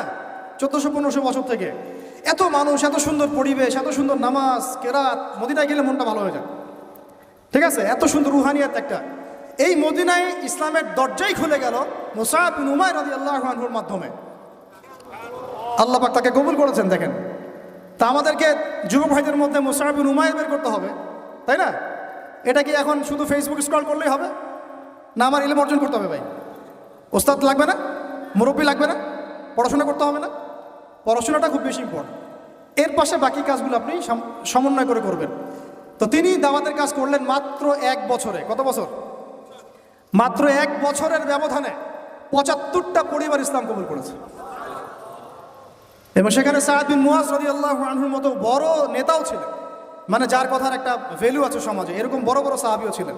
এবার তারা চলে আসলেন পরের বছর মক্কায়, এসে হাতে হাত রেখে বায়াত করলেন। কি করলেন? আপনারা তো দিন কায়েম করতে চান, তাই না? কার হাতে বায়াত করেছেন? হ্যাঁ, মুরব্বী কে আপনার? প্রশ্ন আছে অনেক। জামাআ ইমারার কথা বলছি না আমরা? এখানে অনেক সুন্নাহ আছে। এখানে আমি এটার ফিকহি মাসালা যেতে যাচ্ছি না, যেটা কতটুকু জায়েজ না জায়েজ বা ফরজ ওয়াজিব সুন্নত মুস্তাহাব, এটা না। দেখেন, আমরা দাড়ি কেউ কেটে ফেলি না, ফেটি? হ্যাঁ, আমরা কি দস্তরখানা ছাড়া খাওয়া দাওয়া করি? কেউ করি না, কিন্তু মেসওয়াক সবাই করি। তো এখন আপনি এত এত গুরুত্বের সাথে মেসওয়াক করেন কেন? এত গুরুত্বের সাথে আপনি সুন্নাহগুলো রাখেন কেন? দস্তরখানার ব্যাপারে এত আপনি কেন গুরুত্ব দেন কেন? কারণ প্রত্যেকটা সুন্নাহ আপনি আমল করতে চান, তাই না? তো দেখেন, কোনো সাহাবী নবী সাল্লাল্লাহু আলাইহি ওয়াসাল্লামের হাতে বায়াত ছাড়া দিন কবুলও করেন নাই, কোনো সারিয়াও বায়াত ছাড়া হয় নাই, কোনো জিহাদও বায়াত ছাড়া হয় নাই, এবং ইমারা ছাড়া রাষ্ট্র হয় না। তো অনেক ব্যাপার আছে, এগুলো আপনাদেরকে আস্তে আস্তে বুঝতে হবে। আমি জানি এগুলো একটু মানে টার্মগুলো একটু কঠিন, আস্তে আস্তে আপনারা এগুলো বুঝবেন ইনশাআল্লাহ। আল্লাহ পাক আপনাদেরকে বোঝার তৌফিক দান করুন। দেখেন, ওই বিষয়টা না থাকলে, আল্লাহকে সাক্ষী রেখে যখন সাহাবীরা নবী সাল্লাল্লাহু আলাইহি ওয়াসাল্লামের হাতে হাত রেখে বায়াত করেছেন যে আপনি মদিনায় আসেন, আমরা যেভাবে আমাদের স্ত্রী সন্তানদেরকে নিরাপত্তা দেই, আপনাকেও দিব ইনশাআল্লাহ, আপনার সাহাবীদেরকেও দিব ইনশাআল্লাহ। তারপরে নবীজি বলেছেন যে যদি তোমরা না পারো তাহলে আগেই বলে দাও, ঠিক আছে? এটা যদি না পারো আগেই বলে দাও। তারা বলেছেন যে আমরা আমাদের জান মাল দিয়ে আপনাকে এইভাবে প্রোটেকশন দিব, যেভাবে আমরা আমাদের স্ত্রী সন্তানদেরকে প্রোটেকশন দিয়ে থাকি, নিরাপত্তা দিয়ে থাকি। শুধু একটা প্রশ্ন তারা করেছিলেন যে ফামা লানা ইযা ফাআলনা যালিকা ইয়া রাসূলুল্লাহ, আমরা যদি এই কাজটা করি, আপনাকে এইভাবে আপনি হিজরত করে আসেন, সাহাবীরা হিজরত করে আসে, তাদেরকে নিরাপত্তা দেই, তাহলে আমরা কি পাবো? আমরা, নবীজি বলেছেন আল জান্নাহ, তোমরা জান্নাত পাবে। তাহলে এটার উদ্দেশ্যটাও বুঝেন। দুনিয়াবি কোনো স্বার্থ তাদের ছিল না, দুনিয়াবি কোনো স্বার্থ তাদের ছিল না। এমনকি মক্কা বিজয়ের পরেও যখন ওই যে হুনাইনের যুদ্ধ হলো, তখন কিছু গনিমত নবী সাল্লাল্লাহু আলাইহি ওয়াসাল্লাম বেশি বেশি দিচ্ছেন নতুন ইসলাম কবুলকারীদেরকে। আনসারী সাহাবীরা একটু চুপচাপ। তো নবীজি গিয়ে বলছেন, হে আমার আনসারী সাহাবীরা, তোমরা কি মনে কষ্ট পেয়েছো? আরে আমি তোমাদের, তোমরা আমার। তোমরা মনে কষ্ট পাচ্ছ কেন? আমি তোমাদের, তোমরা আমার। তারপরে তাদের সব কষ্ট দূর হয়ে গেল। তো দেখেন, তারা কিন্তু এই জান্নাতের, তখনই ওই আয়াত নাযিল হয়েছে, ইন্নাল্লাহা আশতারা মিনাল মুমিনিনা আনফুসাহুম ওয়া আমওয়ালাহুম বিআন্না লাহুমুল জান্নাহ। এই যে আয়াতগুলো, তখন কিন্তু এগুলো শানে নজুল আছে। তো এখন এরপরে নবী সাল্লাল্লাহু আলাইহি ওয়াসাল্লাম চলে গেলেন মদিনায়। প্রিয় ভাইরা, এবার বুঝেন, এখন আমরা আর দুর্বল নাই। মদিনায় সব সাহাবীরা একসাথে চলে গেলেন, এক জায়গায় সবাই থাকলাম। তার মানে আমার একটা ভৌগোলিক জায়গা দরকার। কি দরকার? এটা আল্লাহ পাক আমাদেরকে বাংলার জমিন দিয়েছেন, ঠিক আছে? আমরা তো বাংলার জমিন আছি, বাইরে চিন্তা করার সুযোগ আমাদের এখন হচ্ছে না। তো জায়গা দরকার আগে, তাই না? এবং সবাই একটা জায়গায় থাকতে হবে, তাই তো? তারপরে নবী সাল্লাল্লাহু আলাইহি ওয়াসাল্লামকে সবাই আমির মেনেছেন না? নেতা কয়জন সেখানে? তো এই জায়গায় আমাদের একটা প্রবলেম আছে আর কি। আমরা মানে সবাই মিলে একজনকে ফিক্স করতে পারছি না বা হয়ে উঠছে না। তা আমরা দোয়া করবো আল্লাহর কাছে, আল্লাহ পাক যেন তার মকবুল কোনো বান্দাকে আমাদের উপরে নিয়ে আসেন, যিনি পুরো উম্মাহকে নেতৃত্ব দিবেন। তবে ইতিহাস থেকে একটা বিষয় পাওয়া যায় যে সবাই মিলে একটা জায়গায় না এসেও দিন বহু জায়গায় কায়েম হয়েছে। ঠিক আছে, ক্ষুদ্র ক্ষুদ্র অনেক তাইফা দিয়েও দিন কায়েম হয়েছে। জরুরি না যে সব ভাইকে একবারে একটা প্ল্যাটফর্মে নাম লেখাইতে হবে, এটাও জরুরি না। কিন্তু একজন নেতা দরকার। কি দরকার? একজন নেতা দরকার, অনুসারী দরকার, আমাদের একটা জায়গা দরকার, একটা ইমারত দরকার, এবং বায়াও দরকার আছে। ঠিক আছে, আল্লাহ পাক আমাদেরকে বোঝার তৌফিক দান করে।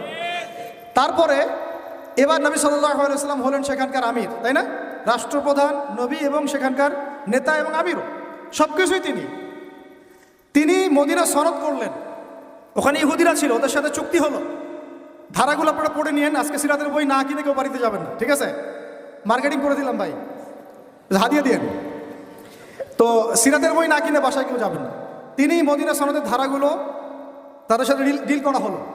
মুসলিমদের মধ্যে তিনি দিনী ভাই সম্পর্ক স্থাপন করলেন, একজন আনসার একজন মুহাজির, একজন আনসার একজন মুহাজির।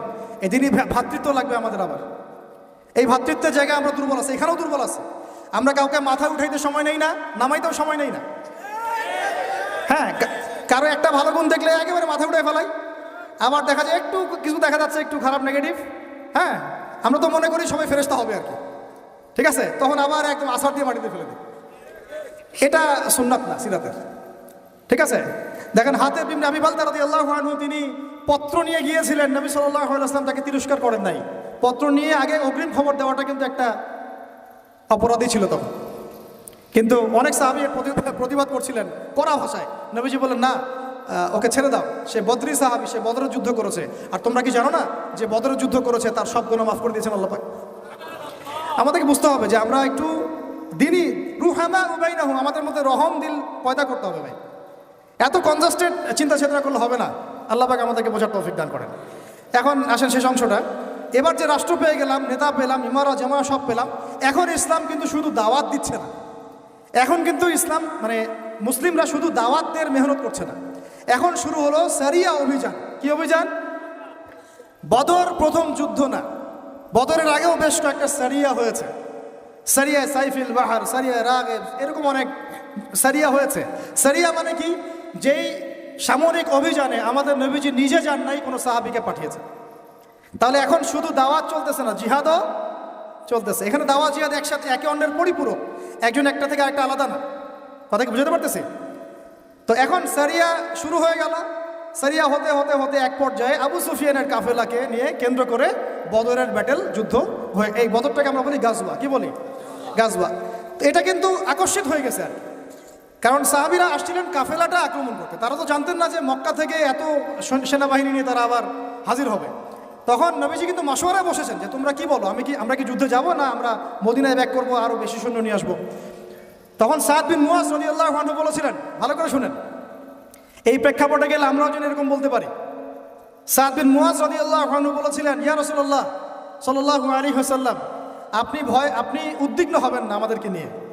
আপনি যদি আমাদেরকে উত্তাল সাগরে লাফ দিতে বলেন, আমরা চোখ বন্ধ করে আপনার আদেশ ফলো করে উত্তাল সাগরে লাফ দিব। নবীজির আর কোনো চিন্তা নাই, ঠিক আছে চলো এবার বদরে কি হলো আপনারা তো সবাই জানেন। একেবারে ম্যাসিভ ডিফিট, ওদেরকে আমরা পরাজিত করলাম। ওদেরকে কি করলাম? বন্দী হলো। বন্দীদের সাথে কিন্তু আমরা উগ্র আচরণ করি নাই, মুক্তিপণ নিয়েছি এবং অনেককে পড়াশোনা শিখিয়েছেন, তারা ছেড়ে দেওয়া হয়েছে। এটা মুক্তিপণ ছিল, পড়াশোনা শেখানো। একটা বিষয় এখানে টাচ করি যে দেখেন, আমরা বাংলাদেশের মাটিতে কিন্তু মক্কা বিজয় করি নাই। আমরা যা হয়েছে বাংলাদেশে, এটা কিন্তু মক্কা বিজয় হয় নাই আর কি। তো এমনভাবে আমরা ক্ষমা ঘোষণা করা শুরু করলাম, মনে হচ্ছে আমরা যেন মক্কা বিজয় করে ফেলছি। আর এটা অধিকারটাই বা আপনারা এককভাবে কোত্থেকে পাচ্ছেন? কারণ যারা যারা অপরাধী তারা তো এখনো অপরাধী, বিভিন্ন জায়গায় আছে। কেউ পালাই গেছে, কেউ আরও লাক্সারিয়াস লাইফ লিড করতেছে। এক একজনের আমল নামায় যে 100 জনকে এনকাউন্টারের পাপ লেখা আছে, এটা আপনি ক্ষমা ঘোষণা করতে যাচ্ছেন কেন? তো কেসাস আমরা করবো কোথায়? কেসাসটা হবে কিভাবে? যদি দেখেন, বদরের যুদ্ধে বন্দীদেরকে কিন্তু ক্ষমা করা হয়েছে এবং কি করা হয়েছে, গনিমত পাওয়া গেছে, তাদেরকে আমরা মুক্তিপণ্যে ছেড়েছি অনেককে, তাই না? অনেকে পড়াশোনা শিখিয়েছেন, ছেড়ে দেওয়া হয়েছে। কিন্তু উমর রাদিয়াল্লাহু আনহু সেই স্টেটমেন্টটা আপনাদেরকে মনে রাখতে হবে। উমর রাদিয়াল্লাহু আনহু কিন্তু পক্ষে ছিলেন বলেন, তিনি ছিলেন এই পক্ষে যে ইয়া রাসূলুল্লাহ, এই সবগুলোকেই একবারে গর্দান নামায় দেন, যদি এরা থাকে তাহলে আরও ঝামেলা করবে ভবিষ্যৎ। এটা কার স্টেটমেন্ট ছিল? আচ্ছা, কোরআন নিয়ে আপনারা গবেষণা করে আমাকে আপনারাই বললেন তো যে আল্লাহ রাব্বুল আলামিন এই স্টেটমেন্টটার প্রশংসা করেছিলেন না নিন্দা করেছেন? যে আল্লাহ রাব্বুল আলামিন পরবর্তীতে কিন্তু শিথিল আয়াত আসছে সূরা আনফাল পরে, কিন্তু আল্লাহ পাক কিন্তু কিছুটা ধমকের সুরেও কথা বলেছে, তোমরা দুনিয়া প্রত্যাশা করছো, আপনারা পড়ে দেখেন। তো এখন আর আমরা তো এখানে কোনো মক্কা বিজয় করিই নাই, তাহলে এগুলোর বিচার হবে কবে? আমরা দেখবো, আমরা এটা দেখার অপেক্ষায় আছি আবু সাঈদের কেসাস কবে হয়। আমরা দেখবো যে মুগ্ধদের কেসাস কবে হয়। তারা হত্যার বিচার শব্দ শুনতে চায়, কেসাস শব্দ নিতে পারে না। কি আশ্চর্য কথা! তাহলে আপনাদের সাথে আমাদের আদর্শের কত পার্থক্য দেখুন। এই সিস্টেমগুলোতে, গণতান্ত্রিক এই মানবরচিত আইনের সিস্টেমগুলোতে বাদী মরে যায়, বিবাদীও মরে যায়, মামলা মরে না। ইসলামিক কেসাসে এত সময় নাই। কয়দিন আগে সৌদি আরবে একটা ঘটনা করছেন, আপনি দেখেন নাই? যে চাচাতো ভাইরা কীভাবে জানি মেরে ফেলছে, কেসাস করাই লাগলো শেষ পর্যন্ত। এটা একটা অকাট্য বিধান। যাই হোক, এরপরে এই গাজওয়া, সারিয়া এবং গাজওয়াগুলো শুরু হলো। বদরে জয়লাভের পরে পুরো বিশ্বের বুকে একটা শক্তি দাঁড়ায় গেল, যে তারা দেখিয়ে দিয়েছে যে অল্প সংখ্যক মানুষ নিয়েও একটা বড় শক্তির সাথে যুদ্ধ করে জয়লাভ করা যায়। পুরো বিশ্বে দাওয়াতটা আরও ছড়িয়ে পড়তে লাগলো, আরবের বাইরে ছড়িয়ে পড়তে লাগলো। এবার ওরা উহুদের মাঠে আসলো আরও বড় শক্তি নিয়ে। ওই যুদ্ধে আমরা প্রায় জিতেই গিয়েছিলাম, এটা বিস্তারিত বলছেন, আপনারা পড়েন। প্রায় জিতেই গিয়েছিলাম। কেন সাময়িক বিপর্যয় হলো? কয়টা আদেশ ভাই? একটা আদেশ অমান্য করার কারণে সাময়িক বিপর্যয়ে পড়লাম, একটা আদেশ। আর আমরা তো ওলামায়ে কেরামদের কথা শুনতেই চাই না, অনেকে মানতেই চায় না, পরামর্শ নিতেই চাই না। তো নেতা মানলে সেইভাবে মানতে হবে ভাই। সামি'না ওয়া আতা'না, সামি'না ওয়া আতা'না। সাহাবীরা কি ভুল তাদের কি কোনো গলত উদ্দেশ্য ছিল? শুধু আল গানিমা বলেছেন, বাস। খালিদ বিন ওয়ালিদ রাদিয়াল্লাহু আনহু পিছন দিক থেকে এসে উহুদের মাঠে গেলে আপনাদেরকে বুঝাতে পারবো দাঁড়ায় যে কোন দিক দিয়ে কারা এসেছিল। ওটা আমরা স্টাডি করেছি এই গত সেশন দুটাতে। এটা নিয়ে আমরা কিছু কাজ করছি সিরাত নিয়ে। তো ওইখানে অনেকে ভুল ধারণা করেন যে আগে মনে হয় মুসলিমরা ওই মাঠে এসেছে, পরে কাফেররা আসছে। আসলে এমন না, আগে কাফেররাই আসছিল, মুসলিমরা পিছন দিক থেকে আসছে। তো ওখানে অনেক ব্যাপার আছে, এটা পরে বলবো ইনশাআল্লাহ। তো এই যুদ্ধে আমরা কিন্তু প্রায় জিতেই গিয়েছিলাম। পরাজয় কেন হলো? একটা শুধু আদেশ অমান্য করার। আমি এটাকে পরাজয় বলবো না, এটাকে বলবো কি, সাময়িক একটা বিপর্যয়। আল্লাহ পাক আমাদেরকে একটা শিক্ষা দিলেন, এটা আমাদের জন্য যেন খায়ের হয়, কল্যাণ হয়। এর পরের বছর এবং এই যুদ্ধে তো বরেণ্য অনেক সাহাবায়ে কেরাম শাহাদত বরণ করলেন, প্রায় 70 জন। তারপরে খন্দক, এটা ছিল সবচেয়ে বড় ফোর্স ওদের। এখানে মোশরিকরা ছিল, ইহুদিরা ভিতর থেকে ষড়যন্ত্র করছে, বনু কুরাইজা, বনু গাতাফান ছিল। সবার সম্মিলিত বাহিনীর সাথে নবী সাল্লাল্লাহু আলাইহি ওয়াসাল্লাম যুদ্ধ করেছেন। আপনারা অনেকে জানেন না, এই যুদ্ধে নবী সাল্লাল্লাহু আলাইহি ওয়াসাল্লাম প্রায় 25 থেকে 28 দিন একটা পাহাড়ের গুহায় রাতের বেলা আত্মগোপনে থাকতেন। ওই পাহাড়ের সেই গুহায় আমরাও গিয়েছি, ওখানে নামাজও পড়েছি আলহামদুলিল্লাহ। ওইখানে নবী সাল্লাল্লাহু আলাইহি ওয়াসাল্লাম নামাজ পড়তেন। এক সময় অজুর পানি পাওয়া যাচ্ছিল না, তিনি আল্লাহর কাছে দোয়া করেন, ওখানে অজুর পানির ব্যবস্থা আল্লাহ পাক করে দেন। তো যাই হোক, খন্দকের এই ঘটনাটার পরে খন্দকের যুদ্ধে আমরা জিতেছি না হেরেছি বলেন? এটাতে এমন একটা প্রযুক্তি দেখানো হয়েছে যেটা আরব কখনো দেখে নাই এর আগে। তো এটাতে তারা কোনো সুবিধা করতে পারে নাই, অবরোধ করে রেখেছিল। পরে এরা চলে যায়, আল্লাহ পাক আযাব পাঠান, ধূলিঝড় পাঠান, ফেরেশতা পাঠিয়ে দেন। আর নবীজি মন্তব্য করে দেন একদম স্ট্রেট ফরওয়ার্ড, যে আজকের পর থেকে আমাদেরকে তারা আর আক্রমণ করতে পারবে না। আজকের পর থেকে আমরাই হব কি বিজয়ী এবং এগ্রেসিভ। এরপর থেকে ইসলামের প্রত্যেকটা জিহাদ এবং সারিয়া দেখবেন আগে আক্রমণ করা হয়েছে। গিয়েছি, ইসলাম কবুল করবে কি না, করলে ভালো কথা, না করলে জিজিয়া না দিলে যুদ্ধ হয়েছে। আমি সিরাত স্টাডি করে দেখেছি ভাই, না বলে বলছি না। এই 8 বছরে, মদিনার 8টা বছরে নবী সাল্লাল্লাহু আলাইহি ওয়াসাল্লাম প্রতি 1 থেকে 2 মাসে একটা করে যুদ্ধ করেছেন। বুঝতে পারলাম? মদিনা মাদানী জীবনের এই 8 বছরে নবী সাল্লাল্লাহু আলাইহি ওয়াসাল্লাম প্রতি 1 থেকে 1.5 মাসে একটা করে গাজওয়া বা সারিয়া হয়েছে। প্রায় 85 থেকে 90টা তিনি নিজে নেতৃত্ব দিয়েছেন। সুবহানাল্লাহ। তাহলে এই সুন্নাত তো আমাদের বললেই এখন সমস্যা করে অনেক। তো এটা তো সিরাতের একটা গুরুত্বপূর্ণ অংশ। এখন মদিনা রাষ্ট্রটার এই হালতে নবী সাল্লাল্লাহু আলাইহি ওয়াসাল্লাম যখন স্বপ্ন দেখলেন তিনি কাবা তাওয়াফ করছেন, তারা গেলেন, ওরা বাধা দিল। আচ্ছা, হুদাইবিয়া বায়াত হলো, হুদাইবিয়াতে বায়াত হলো 1400 সাহাবীকে নিয়ে, ওসমানকে যদি হত্যা করে আমরা আক্রমণ করব। ওসমান রাদিয়াল্লাহু আনহুকে ছেড়ে দেওয়া হলো এবং আক্রমণ আর করা হলো না। হুদাইবিয়ার সন্ধি হয়ে গেল। সন্ধির ধারাগুলো দেখলে মনে হয় সব আমাদের বিপক্ষে, আসলে সবগুলো আমাদের পক্ষেই ছিল। 10 বছর আমরা কোনো সংঘর্ষে যাব না, এর মানে কি জানেন? মানে হচ্ছে 10 বছর আমরা বড় শত্রুকে আটকাই দিলাম। ওই যে একটু আগে আমাদের ওস্তাদজি বলেছেন একটা কথা, শুধুমাত্র এক কেন্দ্রিক চিন্তা না, একটা ডিপ্লোম্যাটিক চিন্তা করাও সুন্নাত। এটাকে আমরা বলি স্ট্র্যাটেজিক সুন্নাত। স্ট্র্যাটেজিক সুন্নাত যে 10 বছর বড় শত্রুর সাথে আমার যুদ্ধ নাই, তার মানে বাকি সব ছোট ছোট শত্রুগুলোকে আমি সাইজ করার সময় পেয়ে গেলাম। ঠিক এই কারণেই হুদাইবিয়ার সন্ধি থেকে ফিরেই নবী সাল্লাল্লাহু আলাইহি ওয়াসাল্লাম খায়বার আক্রমণ করেছেন ইহুদিদেরকে, একদম সমূলে উৎপাটিত করা হচ্ছে। কারণ ইহুদিদেরকে এবার আর মুশরিকরা সহযোগিতা করতে পারবে না, এই কারণে। এবার খায়বার বিজয় হলো, হুদাইবিয়ার সন্ধি তো হয়ে আছে। হুদাইবিয়ার সন্ধির পর, খায়বার বিজয়ের পরে মাত্র 1 থেকে 2 বছরের মধ্যেই এই চুক্তির লঙ্ঘন হয়। নবী সাল্লাল্লাহু আলাইহি ওয়াসাল্লাম একদম পুরো 10,000 সাহাবী নিয়ে মক্কা আক্রমণ করলেন।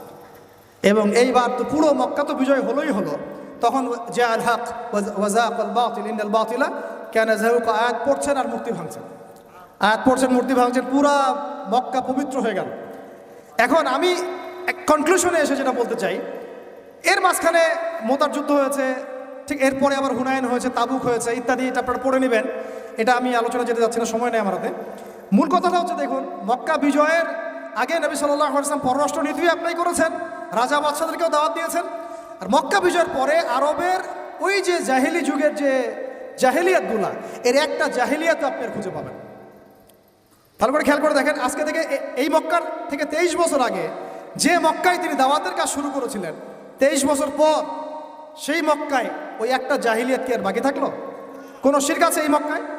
এই নতুন মক্কায় কোনো শিরক আছে? তাহলে এখন আপনি যে বলছেন নতুন বাংলাদেশ, তা আপনি আগের বাংলাদেশ এই বাংলাদেশ মিলাই দেখেন আসলেই কি আছে আর কি নাই। বুঝাতে পারলাম না মনে হয়। তাই আমরা যেন স্রোতে গা না ভাসাই, স্রোতে গা ভাসানো ঠিক হবে না। আর এই মক্কা যেটা 23 বছর আগের আবু জাহেলের মক্কা, আবু জাহেলের শাসন চলতেছে, দারুন নাদওয়ার। আর এই 23 বছর পরের যে মক্কা, এই মক্কার মধ্যে আপনি কোনো শিরক পাবেন? কোনো শিরক, কোনো মূর্তি পূজা, ইভেন কোনো কবর পূজা, কোনো প্রকৃতি পূজা, হ্যাঁ, কোনো হারাম অর্থনীতি, কোনো সুদ, কোনো মাদক, কোনো জেনা, কোনো ব্যভিচার, কিছুই নাই। এমনকি কোনো গোত্রীয় হানাহানিও নাই। কুল্লুকুম মিন আদম ওয়া আদামু মিন তুরাব। নবীজি বলে দিলেন, তোমরা সবাই আদম সন্তান, আদম মাটির সন্তান। সুবহানাল্লাহ। ব্যাস, এইভাবে পুরো আরবের মধ্যে দিন কায়েম হলো। এরপরে হুনাইন ওটা আক্রমণ করে জয় করলাম। হুনাইনের একটা কথা না বললে আমার ইনসাফ হবে না। ওই সময় সাহাবীরা একটু মনে করেছিলেন যে আমরা সংখ্যা অনেক বেশি, আজকে খুব সহজে জিতে যাব। ওই যুদ্ধেই কিন্তু একটা বিশৃঙ্খল অবস্থা সৃষ্টি হয়েছিল। সূরা তাওবা পড়ে দেখেন। তারপরে তায়েফ, ওই যেই তায়েফ নবী সাল্লাল্লাহু আলাইহি ওয়াসাল্লামকে এভাবে মারলো, ওই তায়েফ নবীজি জয় করলেন। সুবহানাল্লাহ। দেখেন, আমরা কিন্তু রুটির টুকরা নিতে যাচ্ছি, আর নবী সাল্লাল্লাহু আলাইহি ওয়াসাল্লাম পুরা রুটিটাই নিয়েছেন। কিভাবে নিয়েছেন? কখনো দাওয়াত, কখনো সবর। দাওয়াত তো সবসময় চলেছে, দাওয়াত তো ফুল টাইমই দাওয়াত। কখনো মানে ট্যাকটিক চেঞ্জ হয়েছে আর কি, স্ট্র্যাটেজি চেঞ্জ হয়েছে, কিন্তু দাওয়াত চলেছে। কখনো সবর, কখনো হিজরত, কখনো পররাষ্ট্রনীতি, কখনো মদিনা রাষ্ট্র, কখনো সন্ধি চুক্তি, কখনো সারিয়া, কখনো গাজওয়া, কখনো জিহাদ, সব কিছু মিলিয়েই সিরাত। আর এই পুরো সিরাতের সুন্নতেই নবী সাল্লাল্লাহু আলাইহি ওয়াসাল্লাম আল্লাহর জমিনে তার ওই যে দিন, মানে ধর্মীয় জীবনেও আর বৈষয়িক জীবনেও দিন ইসলামকে পরিপূর্ণ কায়েম করে দিয়ে চলে গেছেন। সুবহানাল্লাহ। আর এটা কি ওইখানেই শেষ ছিল? আবু বকর সিদ্দিক এর উপর হাঁটেন নাই, ইবনুল খাত্তাব এর উপর হাঁটেন নাই, ওসমান আলী এর উপর হাঁটেন নাই রাদিয়াল্লাহু আনহু আজমাইন। উমাইয়ারাও এর উপরেই হেঁটেছে। হয়তোবা তাদের মধ্যে কিছু সমস্যা হয়েছে, কিন্তু খিলাফার কনসেপ্ট ছিল, শরিয়ার কনসেপ্ট ছিল, তাই না? তারপর আব্বাসীয়রা কি এটা খিলাফা উঠিয়ে দিয়েছিল, শরিয়া আইন উঠিয়ে দিয়েছিল? ওটাও ছিল। এমনকি ওই আন্দালুসিয়াতেও ছিল, আন্দালুসিয়াতেও একটা শাসন ব্যবস্থা চালু ছিল ওই সময়। পড়বেন আপনারা এগুলা, ইতিহাস বইগুলো, ইতিহাসের বইও কিনে নিয়ে যায় না আজকে, ঠিক আছে? তারপরে ফাতেমিরা শাসন করেছে, এইদিকে উসমানীয়রা করেছে। মাঝখানে আমরা তো আমাদের কন্টিনেন্টে দেখি মোগলদেরকে দেখি, তাই না, আফগানদেরকে দেখি। অনেকের মাঝখানে অনেক সমস্যা ছিল, আমি ওই সমস্যা নিয়ে আলোচনা করব না। মূল কথা হচ্ছে যে ইসলামের রাজনৈতিক ভিশনটা কিন্তু আমাদের হাতেই ছিল, যতদিন পর্যন্ত না এই প্রথম বিশ্বযুদ্ধ হয় আর অটোম্যানরা পরাজিত হয়। তারপরে এই বিগত 100 থেকে 120 বছর এখন চলতেছে, এইটা হচ্ছে আমাদের একটা অবক্ষয়ের সময় চলতেছে। আর আপনারা বলেন যে এই সময়টা কি স্থায়ী হবে না সামনে এটা পরিবর্তন হবে? কোরআন হাদিস থেকে আমরা তো একদম এক্স্যাক্ট নলেজ রাখি যে এটা পরিবর্তন হবে ইনশাআল্লাহ। আমরা একবারে কি বলবো, অ্যাপ্রোপ্রিয়েট নলেজটা পাই কোরআন এবং হাদিস থেকে যে সামনে এটা পরিবর্তন হয়ে আবার খিলাফা স্টেট হবে ইনশাআল্লাহ। তো এখন আমাদের কাজ এই সিরাতের বাইরে যাওয়ার কোনো সুযোগ আছে? তাহলে আমরা সবাই দোয়া করি যেন আল্লাহ পাক আমাদেরকে সিরাত, সবাইকে সিরাতটাকে বোঝার তৌফিক দান করেন, সিরাতের আলোকে আমাদের জীবন গড়ার তৌফিক দান করেন, সেইভাবে এলিমেন্ট চর্চা করার তৌফিক দেন, আমল বাড়ানোর তৌফিক দেন, তাজকিয়া অর্জনের তৌফিক দেন, আমাদের ওলামায়ে কেরাম মুরব্বি মেনে চলার তৌফিক দান করেন এবং ঐক্যবদ্ধ থাকার তৌফিক দান করেন। যখন সবর তখন সবর করব, যখন দাওয়াত তখন দাওয়াত দিব, যখন হিজরত প্রয়োজনে হিজরত করব, যখন জিহাদ তখন জিহাদ। সার্বিকভাবে দেখবেন দিন কায়েম হয়ে যাবে ইনশাআল্লাহ। তা আল্লাহ রাব্বুল আলামিন আমাদের সবাইকে কথাগুলো বোঝার তৌফিক দান করেন। যদি কিছু ভুল বলে ফেলি এটা আমার পক্ষ থেকে, সঠিক বিষয়গুলো আল্লাহ পাকের পক্ষ থেকে।